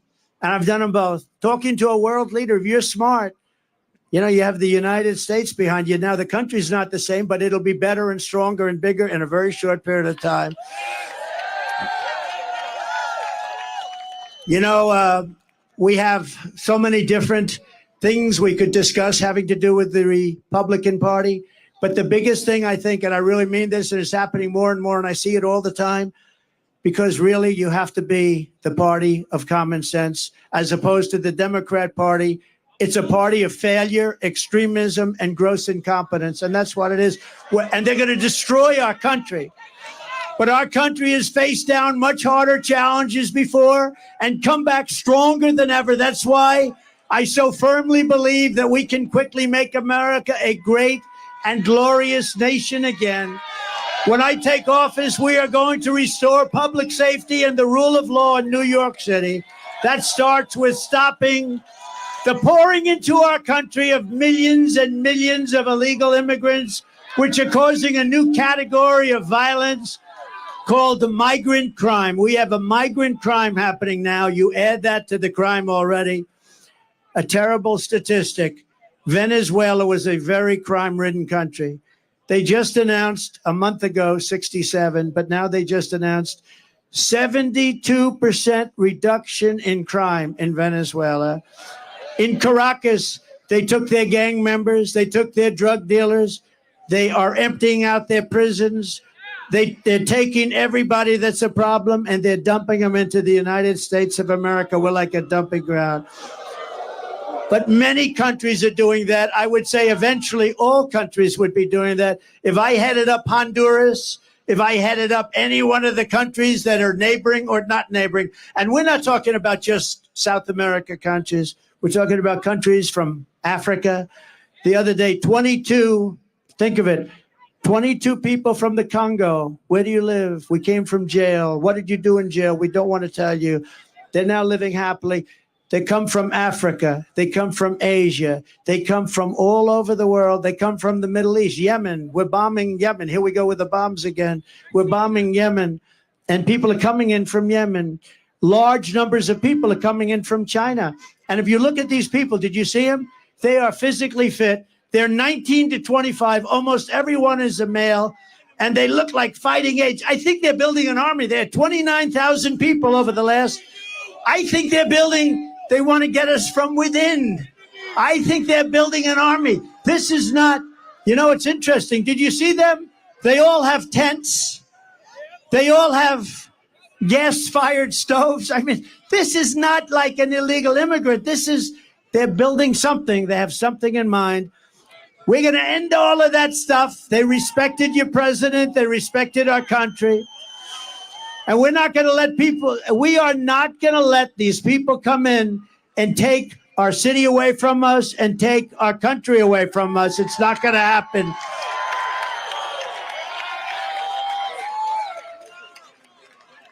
Now, who would let people, seriously, who would let people come from prisons and jails, from mental institutions? They cannot stay. We will immediately begin the largest criminal deportation operation in our country's history because this situation is sustainable by no country. No country can sustain this.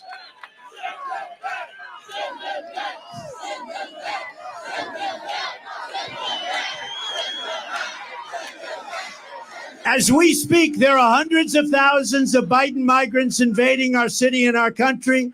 We no longer have border states like Texas and Arizona. All states, including New York, are your border state. The people are pouring through Texas. They're pouring through Arizona. They're pouring through every state. Every state is now a border state. Every state is now, we're talking about, in my opinion, 16 to 17 million people. And these are not necessarily people that are going to help us as a country. We want to be nice. We want to be respectful.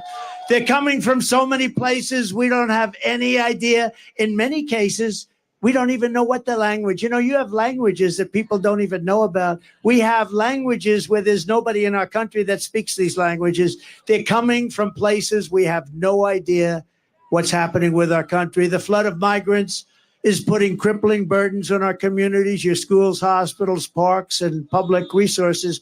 Frankly, we're lucky to get this big park. I don't know how the hell we did it. It must be New York's finest. I don't know how we did it.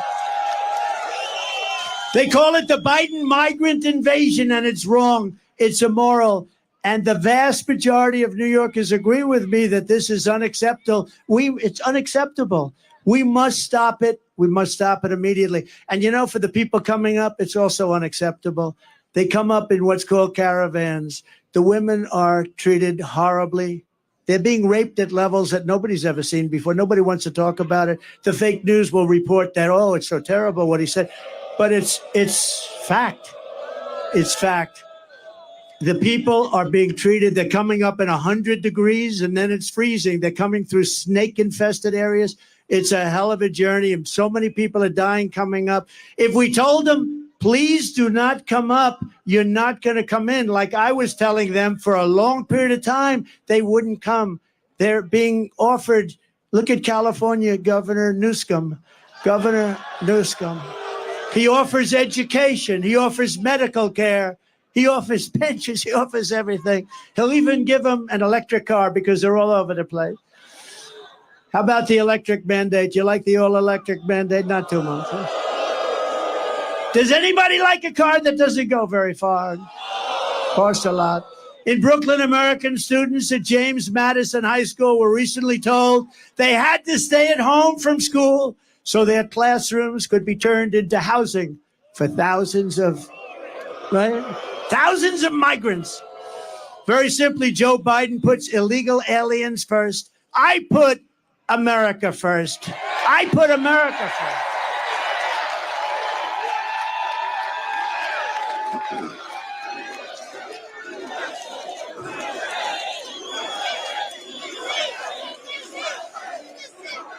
Would anybody, now this is up to you, has anybody heard the snake?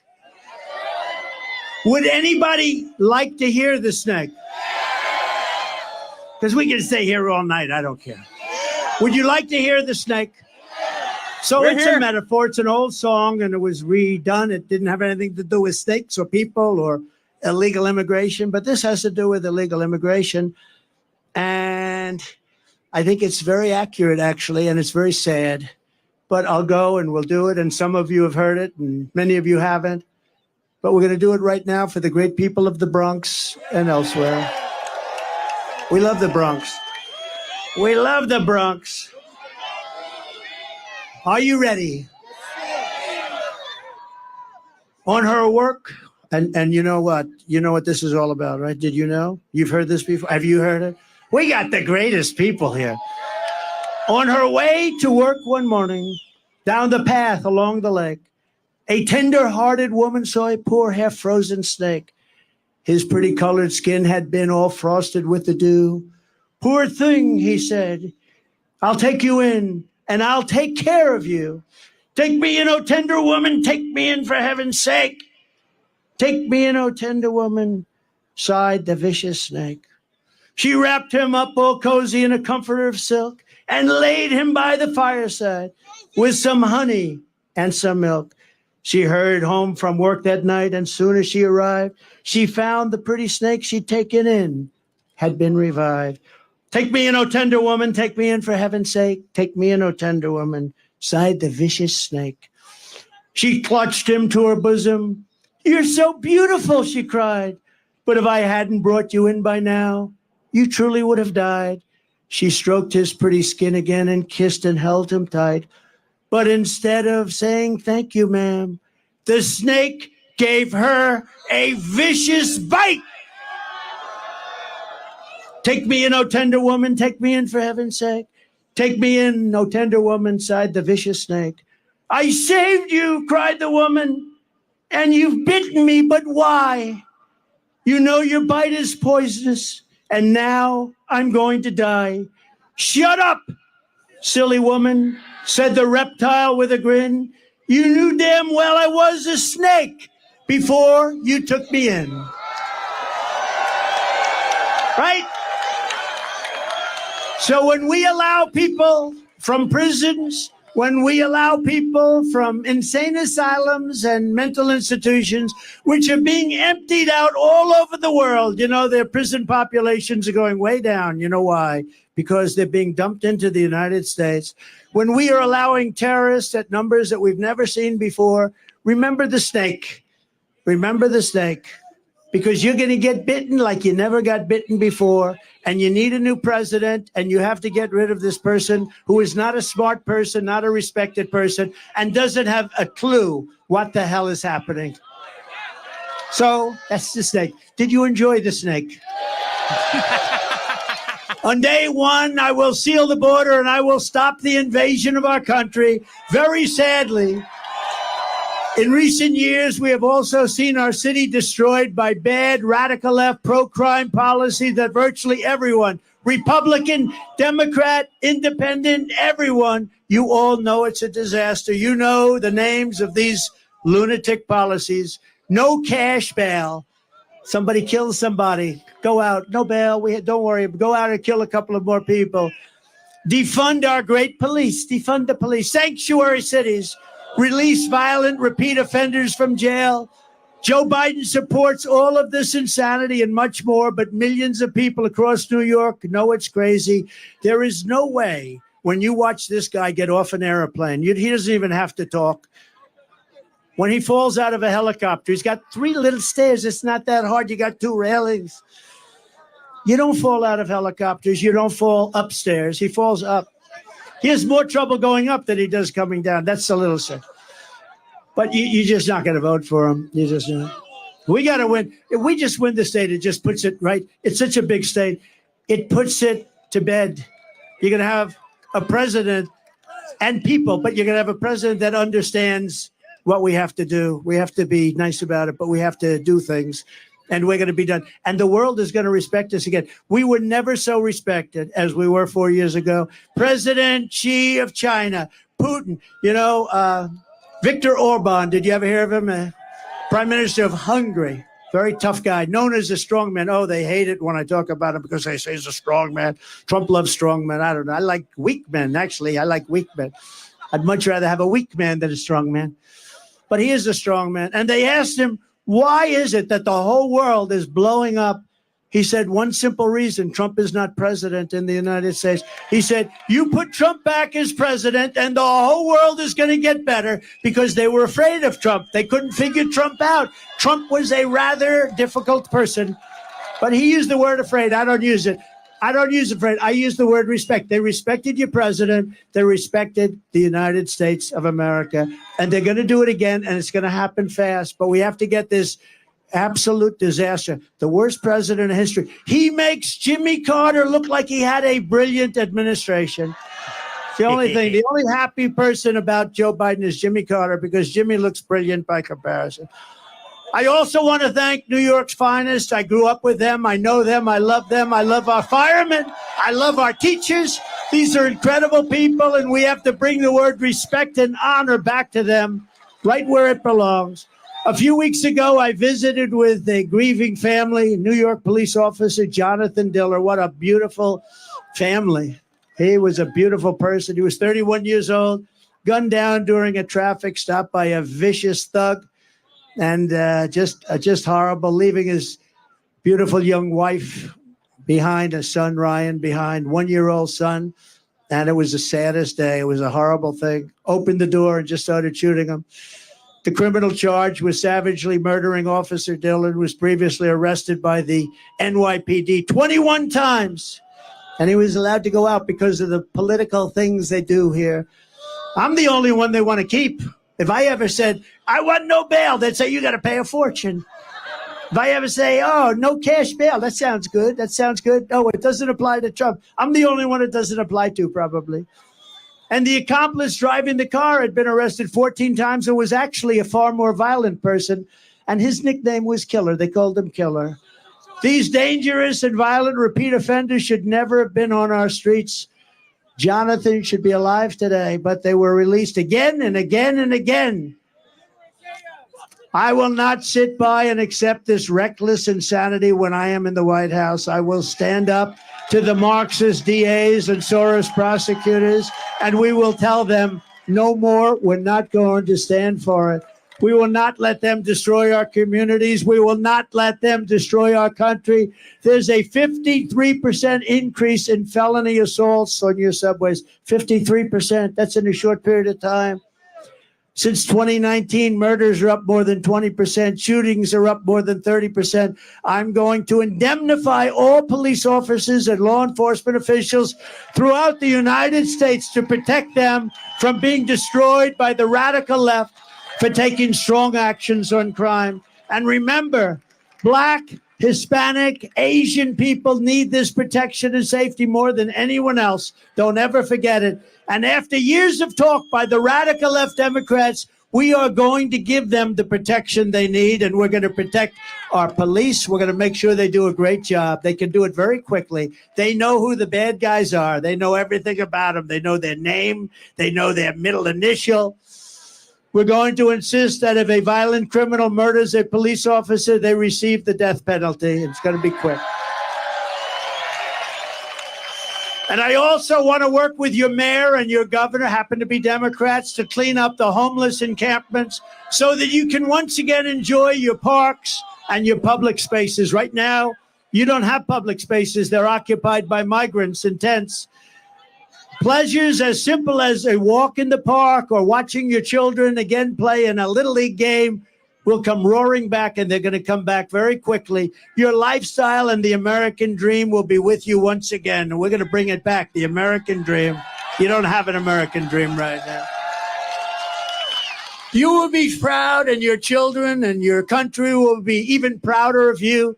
Years ago, people with severe mental illness were in mental institutions, and then a certain governor, I won't mention the name because at this point, what difference? They dumped all of them into the streets because they said those institutions were too expensive to run. So now they live on our streets, and that's what we have. This is no good for anybody.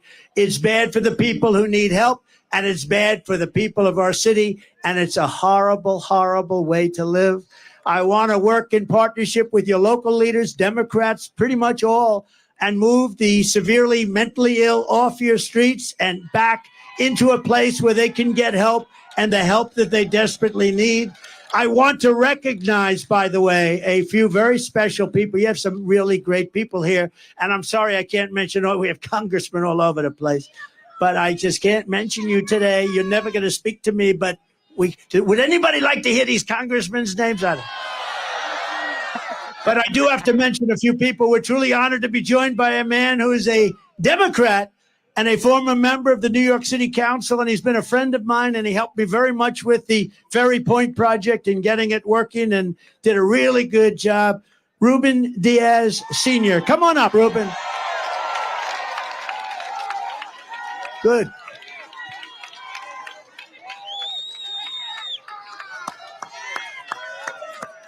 Good. Beautiful. Please. Thank you. Mr. President, I am a Puerto Rican, a black Puerto Rican. I used to be a state senator for 15 years. And I used to be city council member. Today I'm here for various reasons. But I want to tell you first that as a Puerto Rican, as a Hispanic, I want to apologize to you for the conduct of Judge Juan Merchan. As a Hispanic, I want to apologize. Thank you.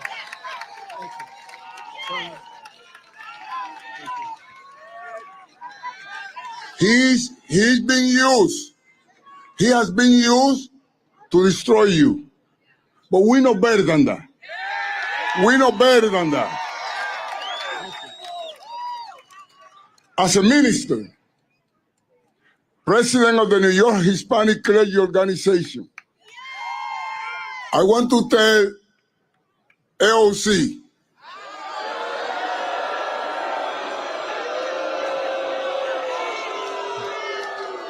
here we go. This morning, she intended to become a prophet. And she said, even God doesn't want Trump in the Bronx because it's going to rain. Madam Prophet AOC, you have become a false prophet.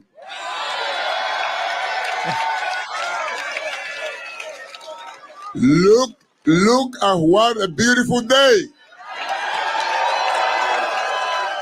That means that not only you guys want Trump in the Bronx, because if we're gonna measure that for the weather, then I would say humbly that even God wants you in the Bronx.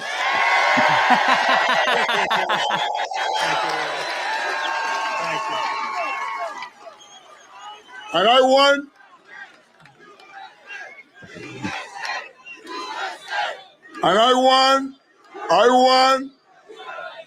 to close by saying,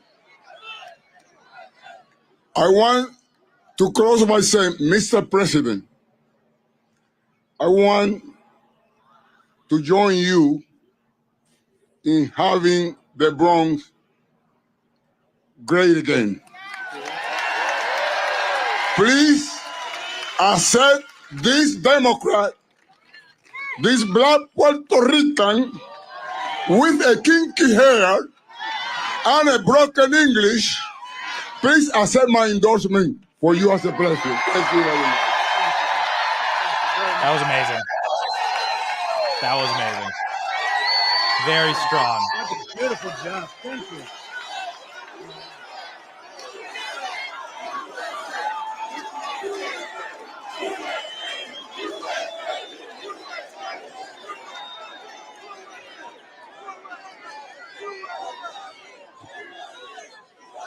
Thank you very much. How nice was that? I didn't expect that.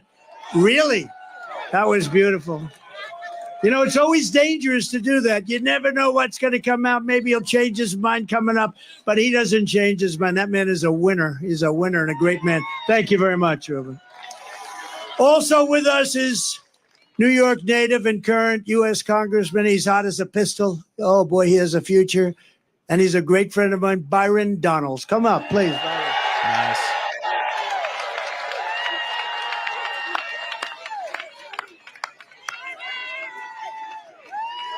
Give him help.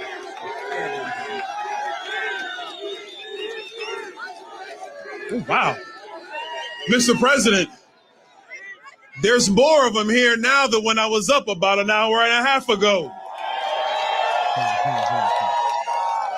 If there's one thing we know, is that this man was one of the best presidents this country has ever had.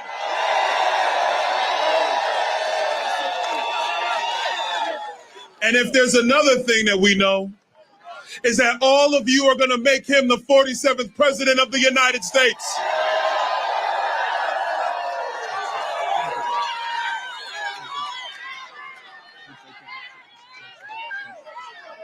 Thank you, Byron. Great. What a good future.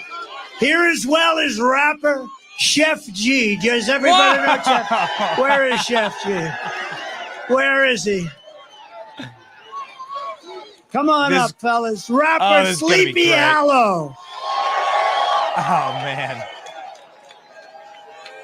Come on up here, fellas. No way. Oh, I like that. I want to get that done. Oh, man. President Trump. Oh, man. One thing I want to say. Yeah, look at that. One thing I want to say. They always gonna whisper your accomplishments and shout your failures. Trump gonna shout the wins for all of us. Yeah. Make America great again. Yeah.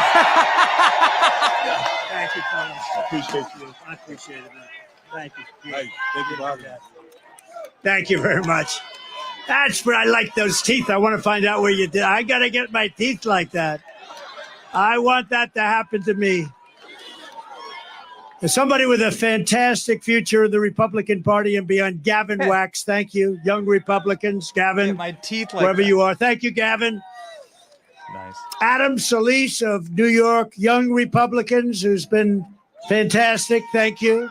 Thank you very much. Thank you. Good job you're doing. Madeline Brame of Blexit. Thank you, Madeline. Thank you very much. Somebody that's a real star in politics and done an incredible job and so popular in Nassau County, the county executive, Nassau County, Bruce Blakeman. Come up, Bruce, for a second. Come up, Bruce. Where is Bruce? We got to get Bruce. Where is he? That's a long way to come up the hell with Bruce, right? Come on up, Bruce. Come on.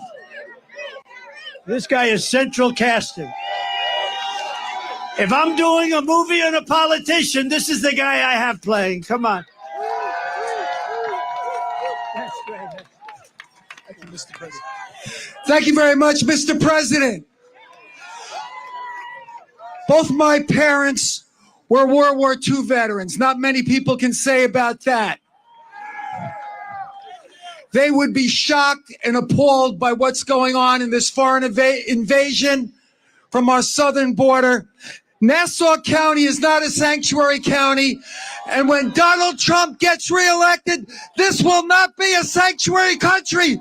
God bless America. Woo. Strong. Good man. Good man.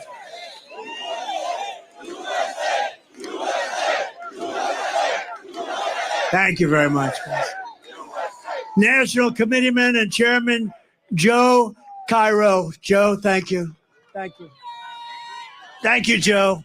And Andrew, thank you very much for being our star of the future. I heard you made a good speech. Thank you very much. Thank you all. Thank you, everybody. We have so many people out there, but we're going to finish this up. This has been, I didn't know. I woke up, I said, I wonder, will it be hostile or will it be friendly? It was beyond friendly. It was a love fest. From the very first day that we take back the White House, I believe we are going to have the 4 greatest years in the history of our country. We're going to restore peace through strength. We're going to keep radical Islamic terrorists out of our country.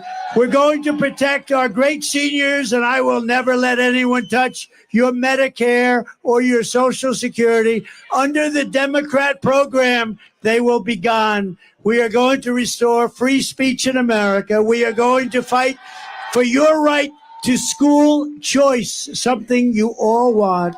And I will not allow schools to impose COVID vaccine mandates or mask mandates.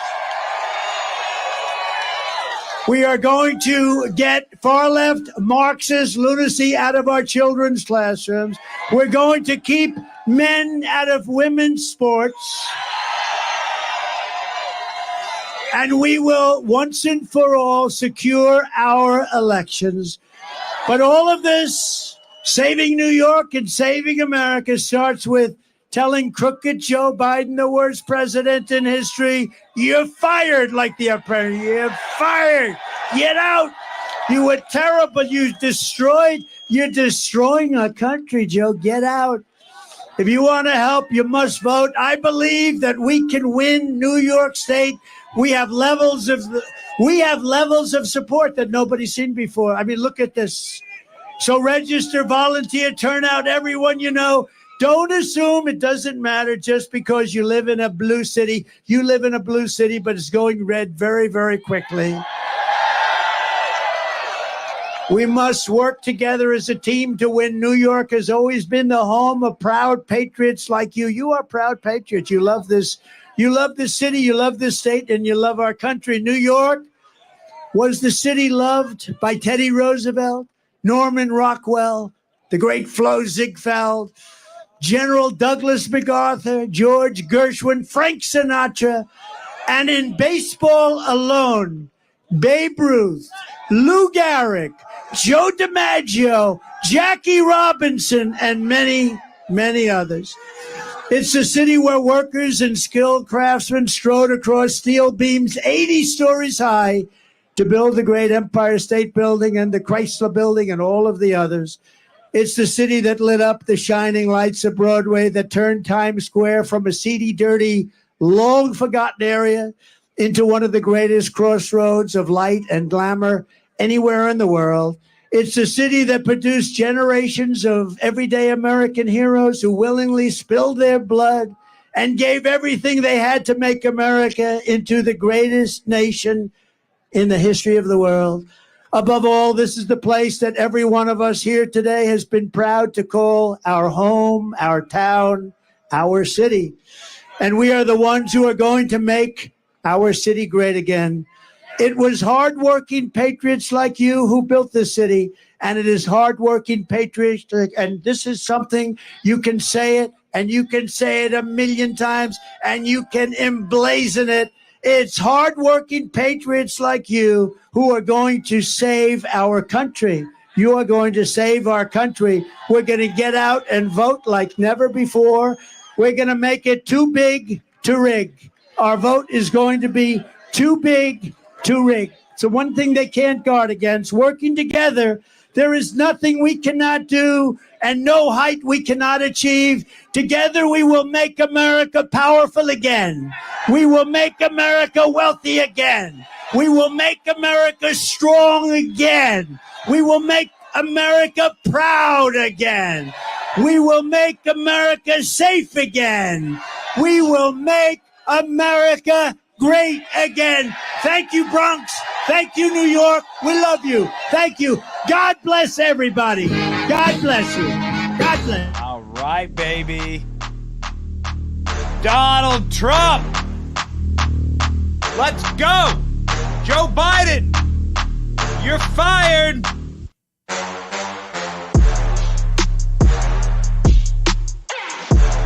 Amazing. Plus the rappers.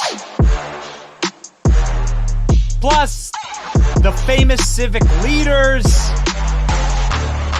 The energy so strong. So sharp. The crowd goes for miles. Come on, baby. Come on, baby. Let's see that Trump dance. Signing MAGA hats.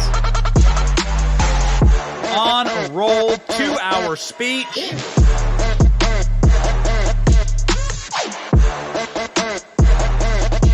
In his hometown.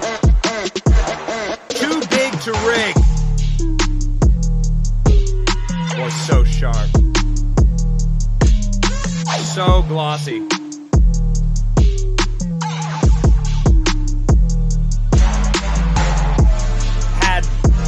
record numbers on the stream. Got our American flag swag. What a moment. What a moment. We have highlights, clips, behind the scenes for you, but of course we're not going to pivot from the man. A rowdy crowd.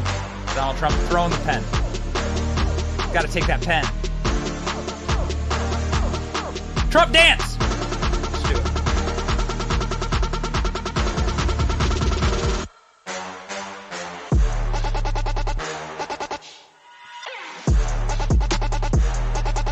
Trump dance. Everyone do it. I know you're doing it at home. I know you're doing it.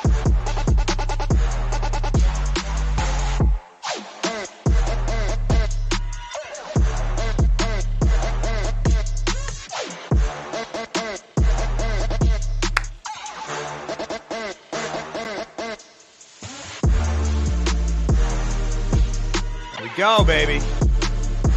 The man has left the building. Donald Trump. There we are. The Bronx rally. Whoa. Okay. So much to talk through here. Amazing, amazing stuff. First off, love. I just love y'all. Like, this is just an incredible stream. Incredible crew. Shout out to the chat. The chat was just on fire. Chat was just lit. I think we broke records for the stream, which is an indicator that we should do more of these, I think. I think we should stream more Trump events. Talking with ALX about it. Look at this. Look at this. They won't show you this on cable TV. In fact, we beat Fox News the entire stream. We are streaming stronger numbers than Fox.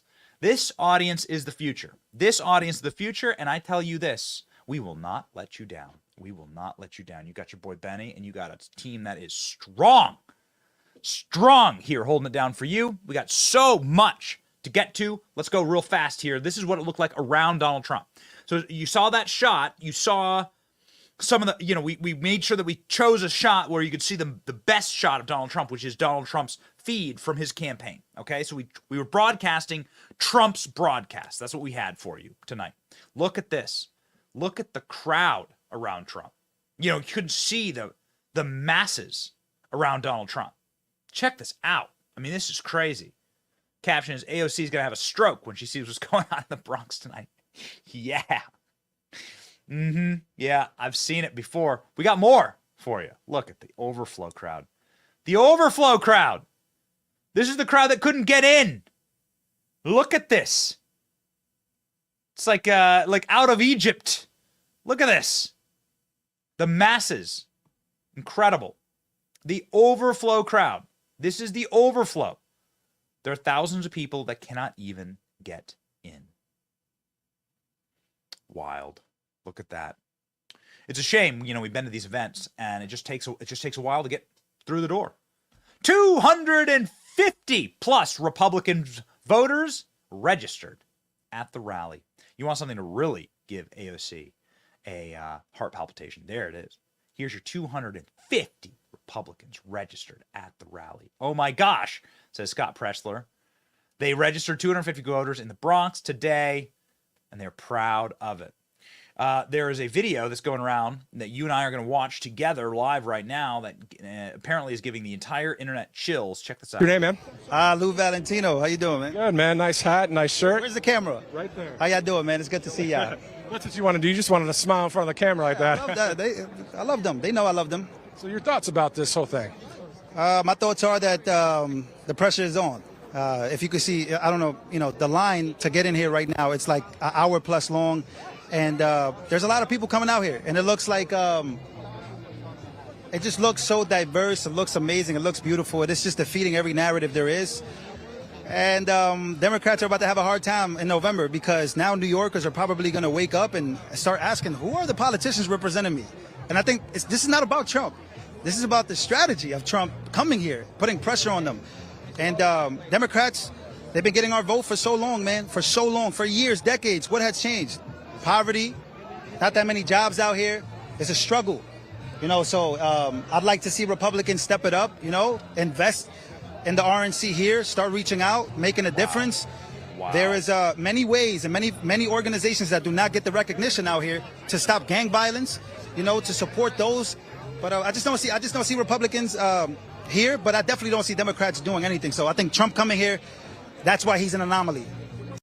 Really, really strong stuff there, ladies and gentlemen.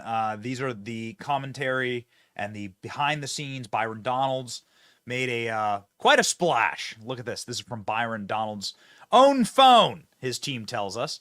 This is Byron filming this himself, the shot from the stage. Byron Donalds saying, "The trains are coming." Yeah, that's right. A remarkable group of people. Look at this. The Trump 2024 parade. Let's go back here. The Trump 2024 parade. Okay, shall we? Let's go ahead and watch. We got this giant truck. United We Stand. Huge tow truck there, looks like. This is the parade rolling through the streets, handing out Trump stickers. Okay, love that swag. Let's move. Ladies and gentlemen, we got the giant MAGA hat on the Chrysler. The Cadillacs. Look at that. Pioneer's got to go. Look at him go. That's great. Just rolling through the streets. What would you do if that rolled down your street? I'd run out and take a photo. That's what I'd do. I'd run out and take a photo. Here's somebody that was taking lots of photos, presumably. A woman who is in a wheelchair. She says, next time somebody tells you Donald Trump hates disabled people, show them this. Thank you for Trump. Thank you, Trump. The Secret Service were great to me, too. It's amazing that you hear behind the scenes, because we know a lot of people that have to deal with Secret Service, is the Secret Service that works under Joe Biden. They're nastier. They're more incompetent. The people that work directly for Joe Biden, I think because they get treated like garbage, but they're just nastier. The streets of New York. Look at this. The streets of New York with Nancy Pelosi with giant banners of Trump. You ever think you'd see it? Oh, man. People are saying that this video gives them chills. This is the Bronx right now, ladies and gentlemen. This is what it looks like. This is what the people are saying in the Bronx. Okay, let's do it. To support Trump. Why you support Trump? Because Trump has a good economic plan for the country, and he proved to the world that he could do it, and he did it for 4 years. So, what does it mean to you that he shows up in the Bronx today? More money in my pocket next 4 years. I'm from New York, and this is. I always tell myself, I went to Wildwood on May 11th, and I said, Bronx? Oh yeah, I'm going. That's awesome. And what does it mean to you that he showed up in a blue state, New York today? I feel like he has guts. He's a New Yorker. I don't live too far from where he grew up. So I'm like, I have to go. I have to go show up for Donald Trump. He's in New York. Like, he has the guts. Why we're here today, support our president, Donald J. Trump. He's done for the Jewish communities, supporting of Israel, moved the embassy to Jerusalem. Has always backed them. Has never been a time or day or year that he never stopped supporting. It was never a wishy-washy type of thing that we've seen now with the current illegitimate president. We're here just to give the support. I'm a Bronx resident, and actually, I was a Democrat, but actually, I'm supporting Trump. I am supporting Trump. Now, Donald Trump said I was a hot guy. I was a hot guy. Was I hotter now, or was I hotter then? Said Donald Trump. Now, ladies and gentlemen, here are some guys on the screen. I'll let you decide what their levels of attractiveness are. Please jump into the chat and let them know. I know I get roasted. I get roasted within an inch of my life in the chat every single day. So love the chat. Love you. Hop into the chat. We got ALX, executive producer. Then below ALX is Danny D. Urbina. Please follow everybody on X, by the way. You can follow them. And Robbie Meyer, who's also recently married, back from his honeymoon, and back into the grind. So here we go, boys. What'd you think of the? What'd you think? What'd you think? This was a good one. I think, AOC is going to have a stroke when she sees this, just like that ex-user said. This is not what she expected. And I like how he brought the Woolman Rink story up, because that kind of really shows that, like, he wasn't a politician when he did that, and he went in there, saw that the government was struggling with it, and they had no logistical plan to get it done, and he went in there and got it done under budget and in the shorter amount of time than they estimated that it would take, and he fixed an actual problem, and that's like a tangible solution. So as president, he could do the things that career politicians refuse to do, like clean up the subways, which is, we've seen crime in the subways, and it's just overall it looks like they haven't been cleaned since the 30s, like he said. So those are sort of the things that he said he could do for New York, that like the people in the crowd would actually appreciate. So I think it was overall an amazing speech. I'm just gonna make sure that we have no audio on this. There we go. Klein, let's just put up some some crowd B-roll shots here as we roll through. Danny had some major call outs there. Had the rappers on stage. Speaking of, ladies and gentlemen, joining us is Eric. Eric is one of the editors and one of the sharpest artists that we have here in-house at Team Benny. Some of the best content, sharpest meme, best edits, the Target edit that's going wild when we visited the Target in San Francisco. Eric's mastery. But the reason why Eric's on specifically is because he is a musician himself. And Eric was telling us in the chat that there are some huge rappers that were in the audience.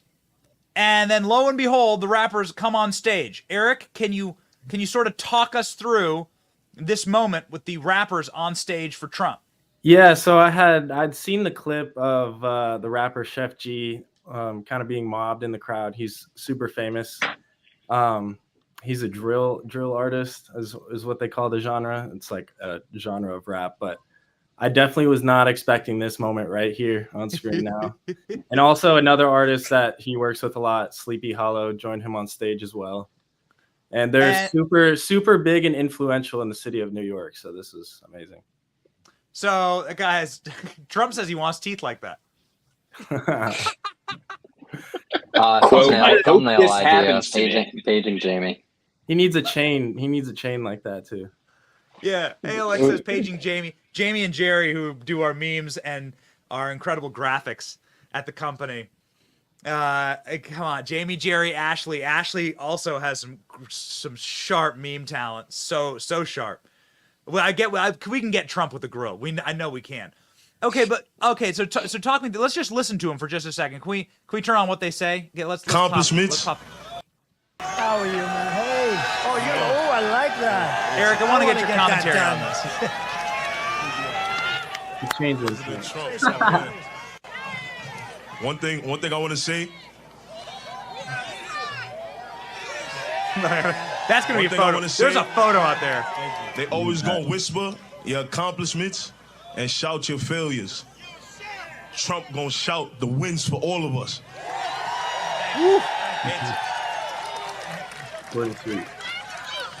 Make America great again. All right, Eric. What is this in the music community? Talk us through this. So I sent this in our chat, but they need to make a song with Trump called Drill Baby Drill. I think that would be, it's like a double entendre. But anyways, no, this is huge for the rap community in New York. So do you believe that, you're seeing this as a phenomenon. There's quite a few rappers, quite a shocking number of people, actually. Amber Rose is somebody that is a big model that was big in the rap community as well. She's now endorsing Trump. Why is this happening, Eric? They just understand that Joe Biden is not there in the head. His policies are garbage, and Trump is the only one that can actually save it. And I think even though these people are super successful and have a lot of money, I think they're even feeling this economy with the policies. I'm like, I just can't wait for the photos. There's going to be a photo of this guy doing. Can we find him there? Like with the flexing right there. Yeah, there's going to be a professional photo of Trump grinning ear to ear as the guy does this. Trump did say he wants his teeth, though, right? He did. He said he wanted the and I think grill. Did Trump say it? Yeah, at the end when they were. I hope that happens to me as a quote. I hope that happens to me. So, Danny, you're a pretty young guy. Trump getting a golden grill. It'd have to be gold, right? Like that make you vote for Trump. It's got to be. That increases the vote potential for you. I think it's a mathematical proportion. I think the more grills a presidential candidate has, the more youth votes he gets. I think it's just you can't beat it. I would pay a lot of money to see Trump just get grilled out teeth. I think that'd be amazing. They go with the gold sneakers. Trump's already got the vibe. That's right. Well, That's right. His properties too. He has He's gold. thought Gold this through, everything. guys. We're just catching up. It's insane. Look at this crowd shot, man. This is wild. It's hard to get it's hard to really capture the kind of the energy on this stuff. ALX dropped off because people are saying they want to marry ALX in the chat. If you want to marry ALX, Ashley's surfacing content saying that a bunch of people in the chat want to marry ALX. So first off, let me announce to all of you that he is a single bachelor, successful single bachelor. And he's best friends with a billionaire. Not me, Elon Musk. Making the sell there. I'm just gonna let you know, Alex. So anyway, the point I suppose we were trying to make here is that like the crowd is monstrous. Are there any official numbers out for this? How many people are there? I think I saw like 25K from somewhere, but Trump campaign was I saying saw 25K. Yeah, that's what I was seeing. Not sure when we'll have an official estimate. I mean, that's 5 times bigger than a WNBA arena. Yeah. And 100 times larger than a WNBA arena. Way more people than the WNBA. Yeah, that's right. Way more people than WNBA. So that was amazing. I mean, I think probably the most viral moments, we can play a couple of them, but the most viral moments, I guess, would be that. I mean, the rapper's gonna be good. That there's gonna be images that come out of that and photos that come out of that are gonna be great. They didn't say much because you're told. I've stood beside the stage. You're told like comments 30 seconds or less, right? Once you're told as you go up on the stage, like don't give a speech, right? But that's pretty baller. Donald Trump saying I was a hot guy. I have a feeling that's also.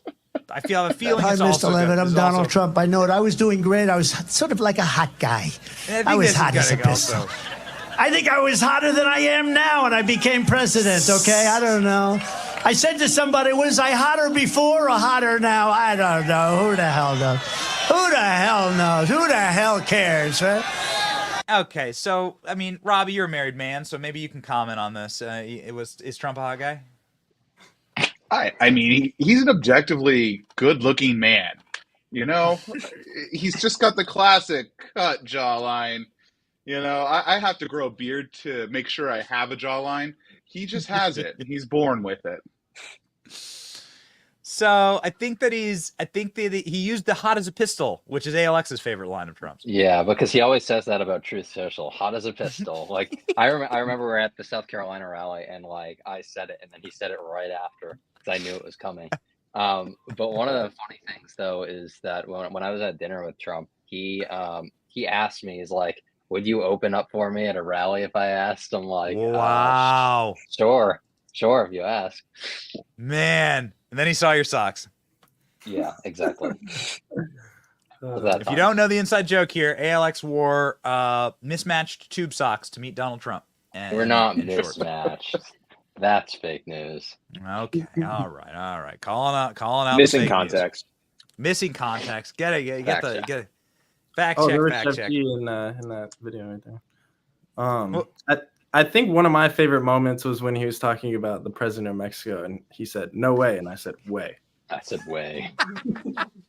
I like Donald. Donald. What do you say? Yeah. Donald. Danny, do He you has a speak career in Spanish? stand-up if this whole thing doesn't work out. I do. And I would Is that say a that was good- pretty spot on. That Okay, is that a good Spanish accent? Danny speaks Spanish. He is Totally. of Latin I think he origin, I nailed think it. you might say. That's right. He's of Yeah, Latin I think he origin. nailed So, it. I mean, it's cultural appropriation for me to comment on Donald Trump's cultural appropriation. So, what do you think about Trump's? I don't think we have that clip, but what do you think about Trump's Latin accent? I was laughing so hard. That was like the greatest thing. That he nailed it. Who knew he had like a really spot on impersonation game? It's just comes with the game. Speaking of Latins or Latinos, I thought New York City Councilman Reverend Ruben Diaz, his speech when he got up there, that was something else. The gentleman He did a good who speech. switched from, that was amazing. People Yeah. don't realize The cowboy that- hat. how big that is. Puerto Ricans are traditionally Democrats, and they're coming over to Trump. And if that shifts, you'll see a huge jump in the Hispanic vote if Puerto Ricans are coming over. Because we already got the Cubans like Danny, so we need to expand out. So, I'm like wondering. I'm wondering why, right? So maybe somebody could illuminate, like why the sea change here. I've never just take a step back. Guys, like one election ago, it was Mitt Romney and Jeb Bush. Do you think that the two hottest rappers in New York would be going on stage and saying like, "Please clap with Jeb," or like, "Please lock my dog on the top of your car" with Mitt Romney? No, they wouldn't be saying that. There's no way. There's something really remarkable happening here. It's a really special moment, and I know that it requires us to be, we're online a lot, we're streaming a lot, and we love it. But I want to capture this energy because it is something quite remarkable. Like, there's no way this would have happened with John McCain or Mitt Romney or Jeb, right? No way. Not at Well, all. Eric and I Not at all. got to do that man on the street at the Black Conservative Federation, where we asked them about what this connection is, and every single person we talked to said, "This is what we in the Black community have been feeling, and we can relate to it.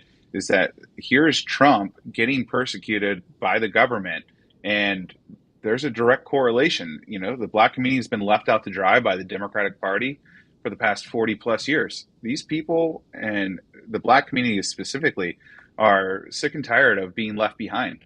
And they know what 4 years of Trump was like, and they would rather have that than 4 more years of Biden." Some people in the chat saying that Fox has already set their speech to private. We're not sure if that's because of the content of the speech, which it may be, or because they had a really bad feed. But we were really proud to be able to provide a clean feed. We took the president's direct stream, and we have a remarkable team here, and ensuring that we are able to stay. Obviously stay online when C-SPAN and Fox News, right, were crashing. So Both their feed and Fox Cable. Fox Cable had to cut away at multiple points because remarkable. Their feed went green, and then they were pointing their camera at the trees, and then they eventually cut away on cable. Their feed looked like a Hunter Biden painting. It's just like completely abstract. Yeah. It's such a cool video here. This is the video of Trump walking in. So you assume that he's like walking in on these red carpets and with this on this vaulted manner. No, man, this is a man of the people. This dude just straight. There's Margot Martin, right? Is that right, ALX? Yeah. Yes. Yeah. Okay. Getting the shot. That's right. Look at this. Just walking through the park, man. Just Trump walking through the park. What a dude. What an alpha entrance. I love this. Just walking through the grass, just walking through the park. Okay. Let's do this. It's great. Yeah. This is smart. He feeds off the energy. 100%. Yeah. Man of the people. I mean, this is where he's born. This is where he was raised, right? So it kind of seems like Scavino and MAGA. Kind of like seems like it's just good energy. Every time you watch Joe Biden walk on grass, you're like, oh no, oh. He stops and Well, stares. now at he the has a camera. walker. They hired full-time walkers to like manhandle him down the lawn. Yeah, that's right. He's running into the bushes. He does. He runs in the bushes, or he does the thing where he crouches, and everyone's like, oh no, oops, I crapped my pants. Classic. It's a Depends commercial. So there's positive I just miss energy. the whispering. I mean, call me old-fashioned, guys, but I kind of think that, and I don't know the Bronx well enough. Maybe somebody can pull up the demographics. I think that the Bronx has a large Puerto Rican population. There's a big-time Latino population in the Bronx. Traditionally, it's had. I think that's the Bronx, but maybe I'm wrong. Maybe I'm wrong. I don't know. I'm not from New York. I would never claim New York, and I travel there as little as I possibly have to. Sometimes you have to, but I got to tell you, like we live in a community here. You know, we broadcast. Multiple members of the team live here in Tampa Bay, and we broadcast here out of Tampa in Florida, which is just a city that we really like a lot. And there's a huge Latino population down here, and these people are not woke. There's like a little Havana down here in Tampa Bay called Ybor City. These people are not woke. Let me tell you. I don't care if you're first generation, third generation. Like, they're not woke. They're not down with what's being sold right now by the Democrat Party. Like, it's not happening. And they're like, it seems a very, very traditional value, very, very like knit in with family culture and traditional values culture. And I guess like and obviously like the economy, and that's virtually the only reason that's the reason that many people travel to this country, and all of that's being wrecked. And so I just feel like it's a natural marriage. You're starting to see in the latest Gallup polling that Trump's breaking even now with Latino voters, which is the second largest constituency here in the country. So big time. Yeah, 100%. And the thing is, it's like, Joe Biden would never hold a rally in the Bronx, and that's their fatal error too. And people say, "Oh, it's blue and whatever," but like honestly, why does it hurt to even at least try and show effort? So that's the most like shocking thing too, is that when a Republican has the balls to actually do this, it might actually pay off. That's right. So. I mean, I think it's huge credit to him for trying, and especially with the trends with, Hispanics and minority voters that he's seeing. It's very interesting. Look at these numbers, guys. So you got like massive Hispanic population in the Bronx, actually. But the black population is going down in the Bronx from 2000 to 2022. So over the last 2 decades, the black population reduced, the white population reduced, and the Hispanic population shot up. So that's the play here. That's very interesting. So that's the play. Mm-hmm. Yeah, it is a play. And you see it happening in other cities that are especially on the border, which makes it even more fascinating. Along the border of Texas, obviously here in Florida, you have Miami. You have these minority cities that are flipping red. And you got to ask yourself, why? And I think you look at Hispanics, and I'm from Miami. They're conservatives through and through. They go to church on Sunday. They have large families. They don't want a government that's interfering in their life. And a large portion of them, most of them, came here legally. And they went through a lot to get here.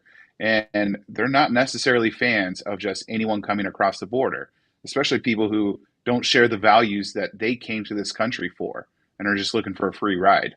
Which is why I think you'll see the Hispanic vote continue to grow. Yes. AOC claims to be so incredibly popular in the Bronx, yet this is what AOC's crowds look like. Can we do this crowd versus... Okay, so this is AOC's crowd versus Donald Trump's crowd today. There you go. See if you can spot the difference. Some people can't spot the difference, and those people would be named Stevie Wonder and Ray Charles. Helen Keller. And Helen Keller. Helen Keller. Helen Keller actually could spot the difference. She just won't say it. Yes. I see a lot more diversity at that Trump rally. A lot more diversity. Okay, so that's pretty much. See if you can spot the difference. Okay, what do we got here? Vertical. What do we got here? The vertical crowd. Okay, is this the line to get in? This is the okay. That's Got it. nuts. This is like the length of the line to get in. All right. Yeah. Oh my. I think So Trump said people were waiting 2 days beforehand during his speech. there are a lot of people camped out this morning. I mean, we know that for a fact. Wow, look at that. We saw that those people were rolling. We gotta get to MAGA rallies. The reason why we don't do so one real quick thing I wanted to note: the reason why we can't play the music is that it gets copywritten and then they take the feed down. So like sucks. So that's why we play. We found a new really cool track to play with Donald Trump. Some people were chatting in the chat. We're like, "Where's the music? We want to hear the music." It's copyright music. So when we stream it, they take the feed down. So we don't want that to happen. So that's why we try and be thoughtful about that. Secondarily, the reason why when you're at these MAGA rallies, you really can't post. You can't go live. I think everybody on this. I think everybody on the feed right now has been to a MAGA rally. It really sucks. Your phone. It really melts your phone down. You just can't see anything. You can't go live. We tried to have Savannah Hernandez join us, and as soon as Trump arrives, as soon as the Secret Service rolls in, just done. Your cell phone service is gone. MAGA rally in South Carolina. This happened to ALX and I. We couldn't even you couldn't even send a text like standing right next to each other. Yep. Yeah. So it just That's why it's so news hard to networks report. have We trouble. want to report for you, and we want to be able to carry this live with you. And so that's this is the matrix of choice, kind of that we have. And so, but we love being able to like carry it forward. And the chat's wild. We must have had 20,000 comments in the chat. It's awesome. It's like such a strong movement. Okay. To the chat, ladies and gentlemen. Some super chats. And before we do super chats, real fast, this is my favorite Trump ad ever, since we're talking about Latinos and Trump. Let me know in the chat. We still got a ton of people on the stream. Let me know in the chat if this is your favorite Trump ad. Let me know. It's mine. And gentlemen, if you don't dance, then I'm kicking you off the stream. Oh, I was already ready. It's impossible not to dance to this. It's impossible not to dance. Ashley, get ready to record. Okay, we're gonna do. This is the official Trump dance competition. Here we go.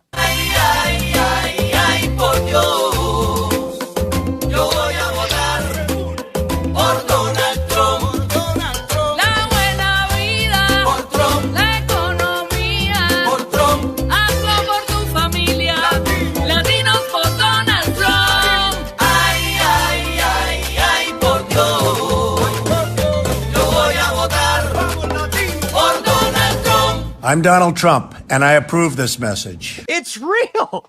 People think it's a meme. No. Fact check. True. Hey, Alex, can you fact check that? No, that is real. It is real. 100%. Oh, man. It was posted by their campaign. Boys, don't check the chat. Everyone's destroying us. They're saying only Danny was allowed to dance like that. Yeah, the rest of us were appropriating culture. We all get a pass today. I'm handing out the pass cards tonight. All right. JS, we want to say thank you for the super chat. We want to say thank you. Latinos for Trump. And Otola for mayor of Miami-Dade. Okay, great. Robbie, no? Otola? No. Otala? I don't know. But thank you, Marianne. Take that, Steven Spielberg. Yes. Hey, that's right. That's a better ad than Steven Spielberg could make. FJB, let's go, Benny. That's right. Thank you, America First Coffee. Thank you, America First Coffee. Hey, man. Thank you. Set Me on Fire 420. 420, blaze it. Benny, please have a Lou Valentino on your show. Set Me on Fire 420. I got two of my bookers on the chat right now. So, Lou Valentino. Did he speak tonight? You need Lou on your show, Benny, says Cowboy Rob. Lou Valentino. Boys, let's look it up. I think he spoke before Trump came on. Ah, okay. Okay, Benny. And we have mobs of Please do a meme of Trump sporting a grill. Gentlemen, I don't think that we have any grill meme yet. Now, I'm shocked at that because we have a couple of memers that are on standby here. And so we'll see. We'll see. Dame Rochelle. We are doing our best. We're doing our best. Trump Grills merch will be sold on every street corner in New York City tomorrow. I totally agree with that, Ashley. Ashley, you got to help me get a Trump grill meme. You got to get it for me. I know we have a thumbnail. I think we have a thumbnail where Trump has a grill. Let's go hunt it down. I wouldn't doubt it. Let's go hunt it down. Okay, here we go. All right. Who knows the stroke may help AOC worked for Fetterman. We were saying AOC. That's right. It did. It did help Fetterman. Thank you, Benny. Thank you, DJT. We say thank you, Lisa. God bless you, Lisa. Rob says, strong 100, strong 100, strong 100. It was a strong speech. Devin says Trump Carlson 2024. ALX, what do our polls typically say when we what do our polls typically say? Well, I mean, it depends because when we have Vivek on, we usually have him tossing Klein on here winning. I'm trying to think. What was the last one we did? So we did Tulsi, Byron, was it Tim Scott and somebody else? And I think Byron might have won that one. But yeah, when Vivek is on there, we typically have him in the lead. Oh yeah, JD Vance was the other one on there. But then the other one, I'm pretty sure Byron won the other one. Oh boy. If you ask, you shall receive on this program, ladies and gentlemen. If you ask, you shall receive. So somebody super chatted us. Super chats, we love you. Get me that Trump. Give me that Trump sporting grill. Dame Rochelle said, give me that Trump grill. And you know what? I'm not saying we're magicians. I'm not saying we can do it everything. But we can do a lot here, ladies and gentlemen. We can make your dreams come true.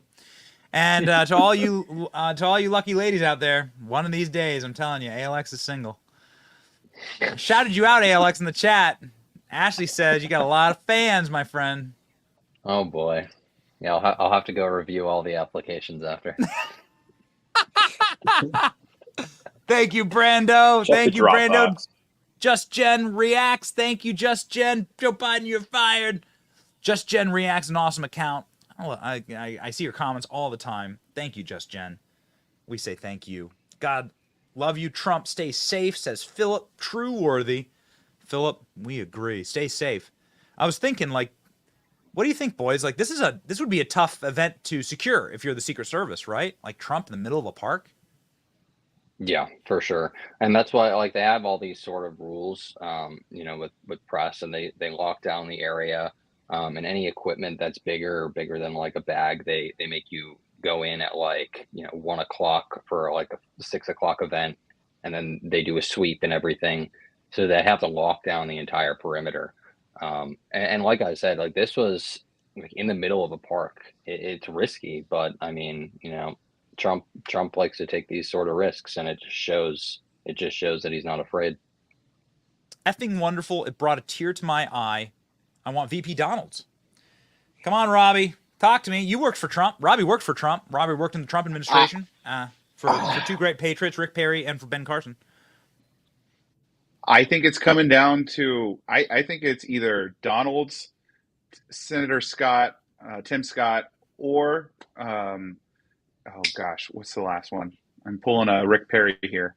Marco Rubio. I think it's going to be either Hispanic or a Black Republican to sort of tie into exactly what Trump just did in the Bronx today. He wants to solidify that he's a president for the people and give them the next generation. Alina says, we support our president, MAGA Trump, 2024, USA comes first. It's amazing how many people agree with that, Alina. Amazing how many people agree with that. You go to crazy like left-wing Palestinian rallies and we're like, should you put America first? And they're like, yes, America first. I'm like, okay, what's wrong with you people? Vote Trump. Don't care. Vote Trump. God bless President Trump, the only one to save America and Americans. Thank you very much for your comment, David. Jen Nance sent a sticker. Thank you, Jen. God bless you. Billum Bass. Free Trump. No kangaroo courts. No gag orders. There's a kangaroo court. somebody who knows kangaroos, Neil Murray from New Zealand. Neil Murray! Is it a kangaroo court, Neil? There aren't kangaroos in New Zealand, are there? There aren't. Just in Australia. Am I wrong? Can somebody check me on that? I Anybody know? have no clue. They probably are. New Zealand. The kangaroos in New Zealand? This gets close. They can hop. You know, you can hop, right? Oh, they big don't kangaroos. have any wild kangaroos. Okay. Big kangaroo. Great kangaroo migration. Well, I know there's hobbits in New Zealand. There's wallabies. Lots of wallabies. Okay. The cousin of the kangaroo. Oh, okay. All right. Well, you know, I'm no kangaroo expert. So, New Zealand, respect Trump, and Americans battling through the last 4 years. It's amazing the love that we get from across the oceans, boys. Like, we get people from New Zealand watching, Australia all the time, everyone from Scotland, Ireland, England. It's wild. Thank you, Betty and crew. We love all of you. Well, thank you, Betty and crew. So proud of you guys. Never surrender. You have us behind you. Remember, we have the electrical college. Electrical college. I call it the electrical college. It's going to be electric on election night. I'm going to win, boys. I'm going to win. Founding fathers approve of this message. Thank you, Robert White. I agree. You're the founding father. What is that? Jefferson right there? Good for you, Robert White.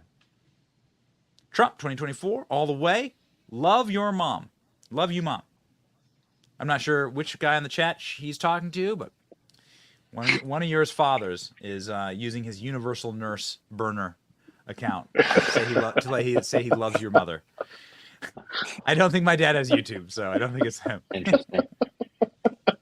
Interesting. Deep East Texas for Trump. Some people saying that Trump, that Ted Cruz may have problems in Texas. Thoughts on that? Danny, you been following any polls? I don't know. I'll have to check on that. I don't want. They start that. We love Ted They Cruz. start that rumor up every cycle. Yeah, I know. That's so true. Beto O'Rourke's going to take it this time. Yeah. Gonna take it.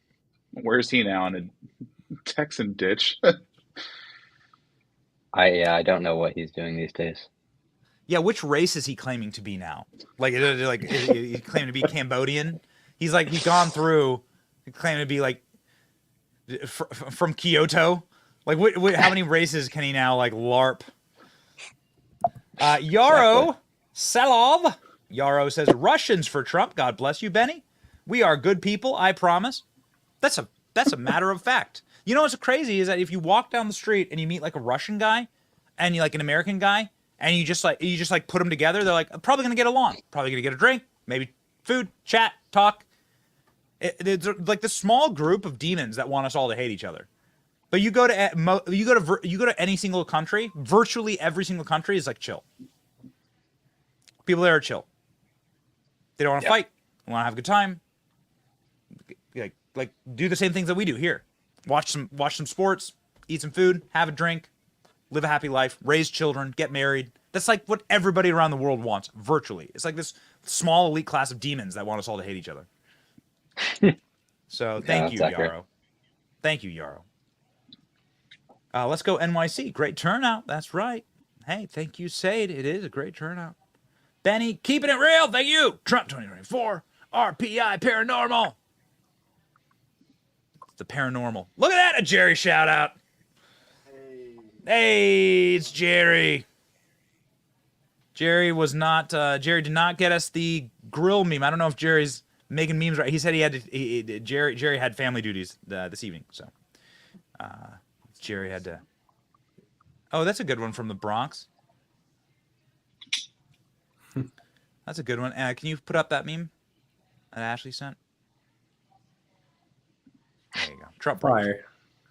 There you go. Trump real photograph.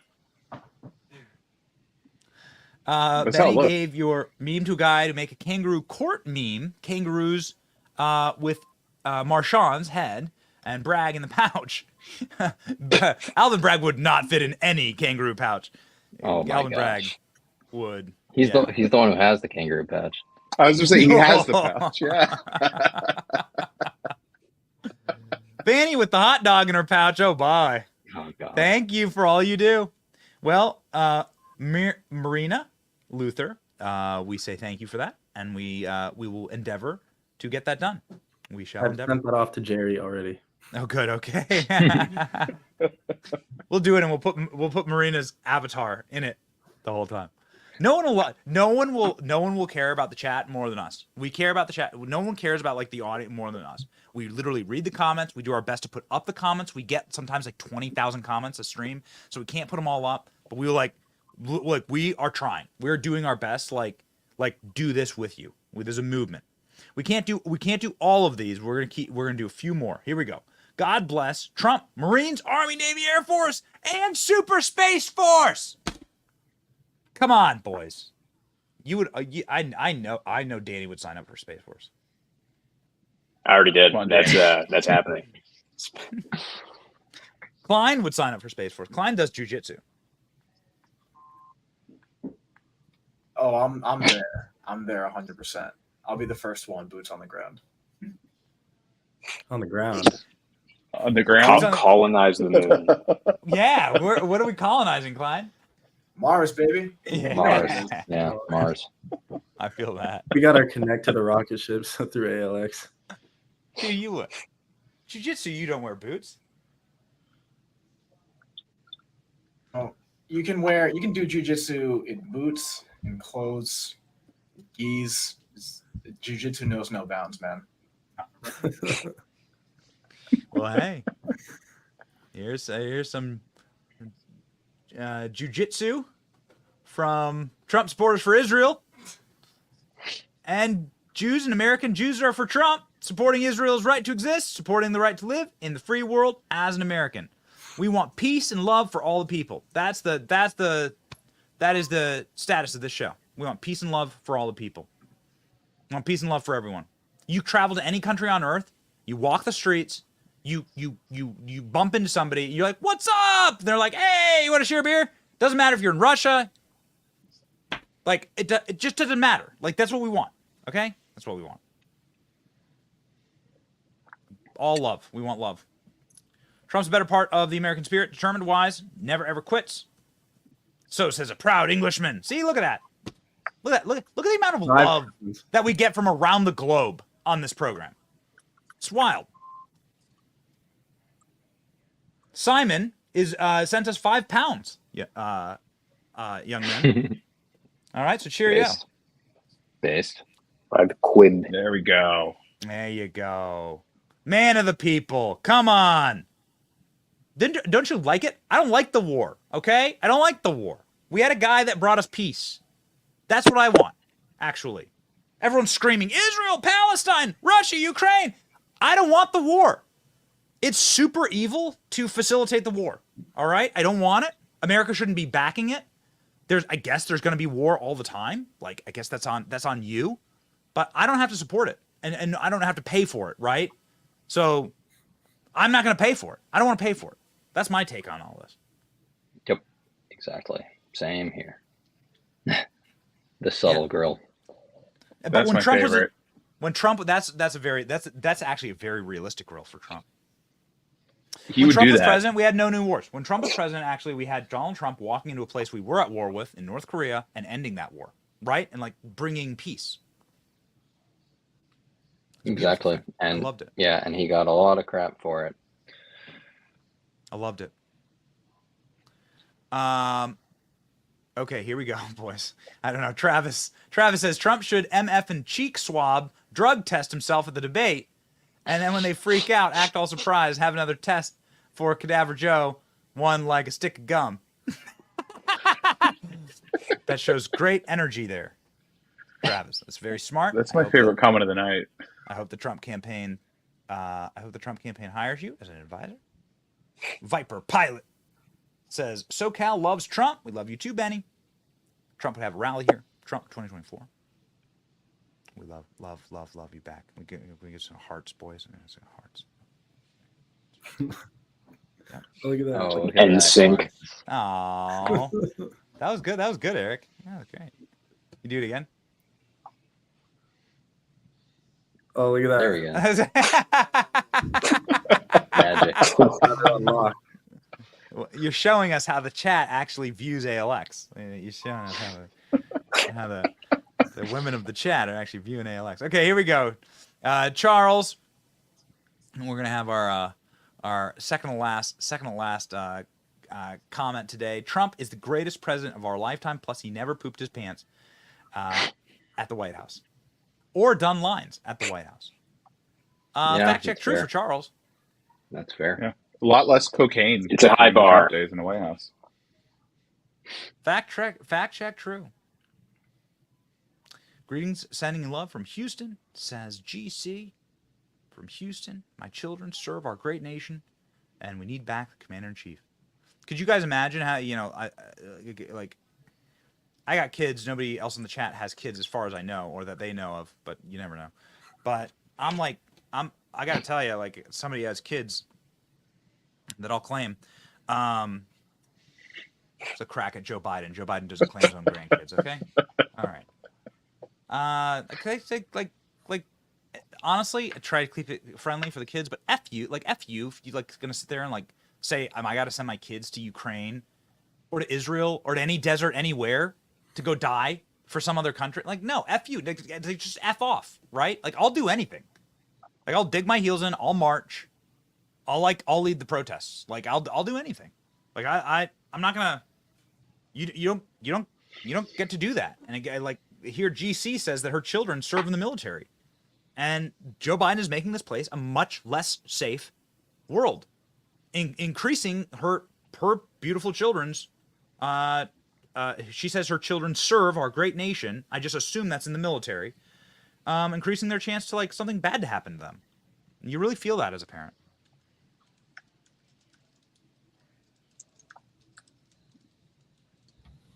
Thank you for your service. Yeah, and prayers out to Houston. They've got a lot of damage from the recent storms. Yeah, that's right. Okay, we'll end here with a Jets fan, Virginia veteran from Throg's Neck in the Bronx, tuning in and watching and saying, what's going on? I don't even know what currency this is. What's a NOK? I have no clue. Nokia. Norway. What is it? What's a NOK? Norwegian currency. Oh, is it crown? really? It's a crown. It's a crown. Okay, all right. Norway for Trump. Okay, it says Norway. I apologize. Lad in 08. Thank you. God bless all of you. Crone. Krona. Crone. God bless all of you. Guys, can you serve us? Let's end because we still got a ton of people on watching live. We got something special for you. We got an ad from Donald Trump, narrated by Tucker Carlson. Now, some say this isn't an official Donald Trump ad, but it is the best Donald Trump ad I've ever seen. We played you some great Donald Trump ads. We played you sort of the, if you watched the stream with us, you sort of saw Trump speaking today and his message to Americans. And Trump typically gives the message the best himself. But man, I get chills every time I watch this. And I think we have something special for you. If you've watched this far, we'll close out with something that'll give you chills. All right, it'll give you chills. If you don't already have them after watching Trump in the Bronx and the energy, then you'll watch them. You'll see this, and you're gonna love this. So we'll load this up, and I'll let the teams give you a chance to say bye to the team. Starting with Danny. What's up, man? Got anything to say to the people? Yeah, I mean, watching this, it kind of got the whole thing was basically a callback to 2016, and that really encapsulating moment when he told a crowd of Black Americans, "What the hell do you have to lose?" And I think that's kind of what we saw here today. But he was talking to the Hispanic voters in the Bronx, and he hit them with a very uplifting message. He talked about success. He talked about American revival. He even sent some jabs at Joe Biden for not being able to read a teleprompter or walk downstairs or walk upstairs. And at the same time, you have New York's Governor Hochul on CNN calling people who would dare support Hispanics who would dare support Trump clowns for going to his rally in the Bronx. And so seriously, what the hell do you have to lose? Because I'll tell you this, what would make a Hispanic vote for Trump is, just very, I'll posit this theory, is that Hispanics just tend to have really large families. And so they have a single family has a lot of mouths to feed. And so inflation hits them really hard. because now all of a sudden you're feeding a family of like 7 kids. And so inflation is going to hit you really hard. So I'll tell you what, Hope, we're not clowns running for Trump because they want to feed their kids. And so I think when you were listening to these people talk right now, they were talking about how Trump had guts to go to the Bronx. I think that's it. I think they want a leader who has guts, and Trump just showed that tonight. So I think it was a really powerful moment that we saw. And I think it's just a start to Trump's strategy, trying to court Hispanic voters. So I think it was a really powerful moment tonight. Robbie, what's your message to the people? That was beautiful, Danny. This is well said. I'm going to build off of what Danny said and what you said earlier. This isn't somewhere you would have seen Mitt Romney go. This isn't somewhere you would have seen George Bush go. It's not safe. He went out of the typical GOP comfort zone and said, I'm going to go right into the arena and the devil's den, and I'm going to fight. I'm going to fight like hell for you, like he always says. And I think it's inspiring. And I was in the comments today, putting them up on the screen. And I'll just say our audience is from all over the country, all over the world, and they're unified. And we see you, and we also see the trolls, and we feed off of you and love y'all. So keep it coming. I love it. Eric, what's up, man? Eric's the one who called it. Eric's the one who's like, there's a huge rapper in the audience right now.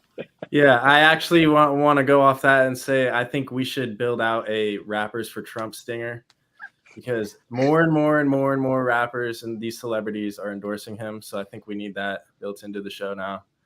Yeah. I'm just gonna go. Yeah, I'm gonna go bump some Chef G on the ride home.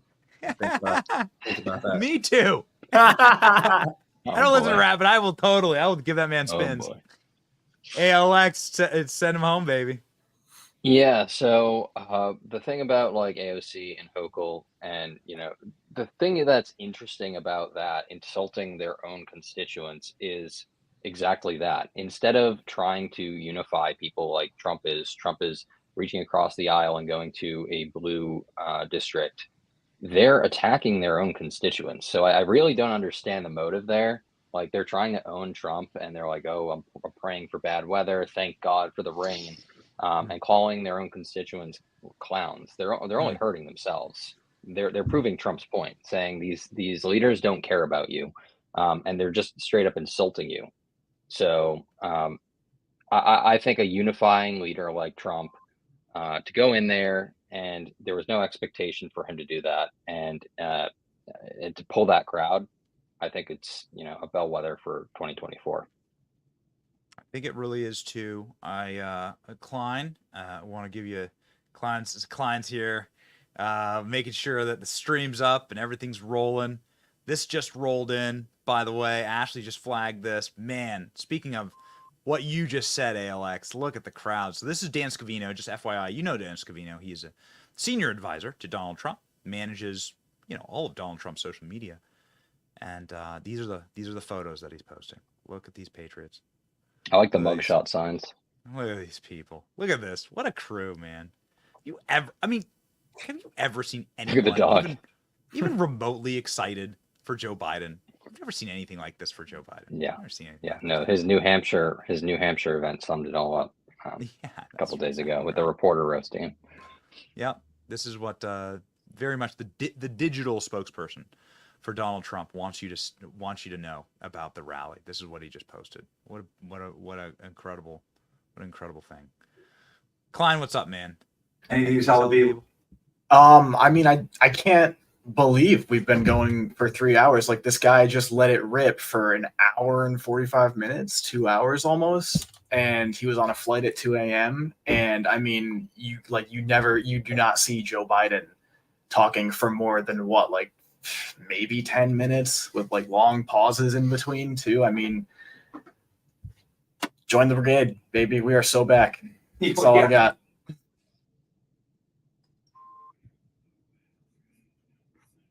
Look at the mugshot. This is it. This is it, ladies and gentlemen. So here it is to you from us. An ad that'll give you chills.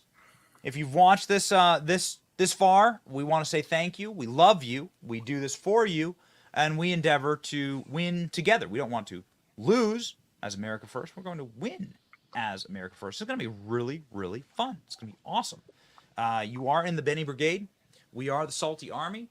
We deliver salt to our enemies. The salt must flow. Ladies and gentlemen, you might have some salt flowing after watching this. Here's our send-off gift to you this beautiful evening. See ya from Team Benny over here. God bless you. Enjoy. Millions of Americans sincerely love Donald Trump. They love him in spite of everything they've heard. They love him often in spite of himself. They love Donald Trump because no one else loves them. The country they built, the country their ancestors fought for over hundreds of years, has left them to die in their unfashionable little towns, mocked and despised by the sneering half-wits with finance degrees but no actual skills who seem to run everything all of a sudden. Whatever Donald Trump's faults, he is better than the rest of the people in charge. At least he doesn't hate them for their weakness. Donald Trump, in other words, is and has always been a living indictment of the people who run this country. That was true 4 years ago when Trump came out of nowhere to win the presidency, and it's every bit as true right now. Trump rose because they failed. It's as simple as that. If the people in charge had done a halfway decent job with the country they inherited, if they'd cared about anything other than themselves, even for just a moment, Donald Trump would still be hosting Celebrity Apprentice. But they didn't. Instead, they were incompetent and narcissistic and cruel and relentlessly dishonest. They wrecked what they didn't build. They lied about it. They hurt anyone who told the truth about what they were doing. That's true. We watched. America is still a great country, the best in the world, but our ruling class is disgusting. A vote for Trump is a vote against them. That's what's going on in this country.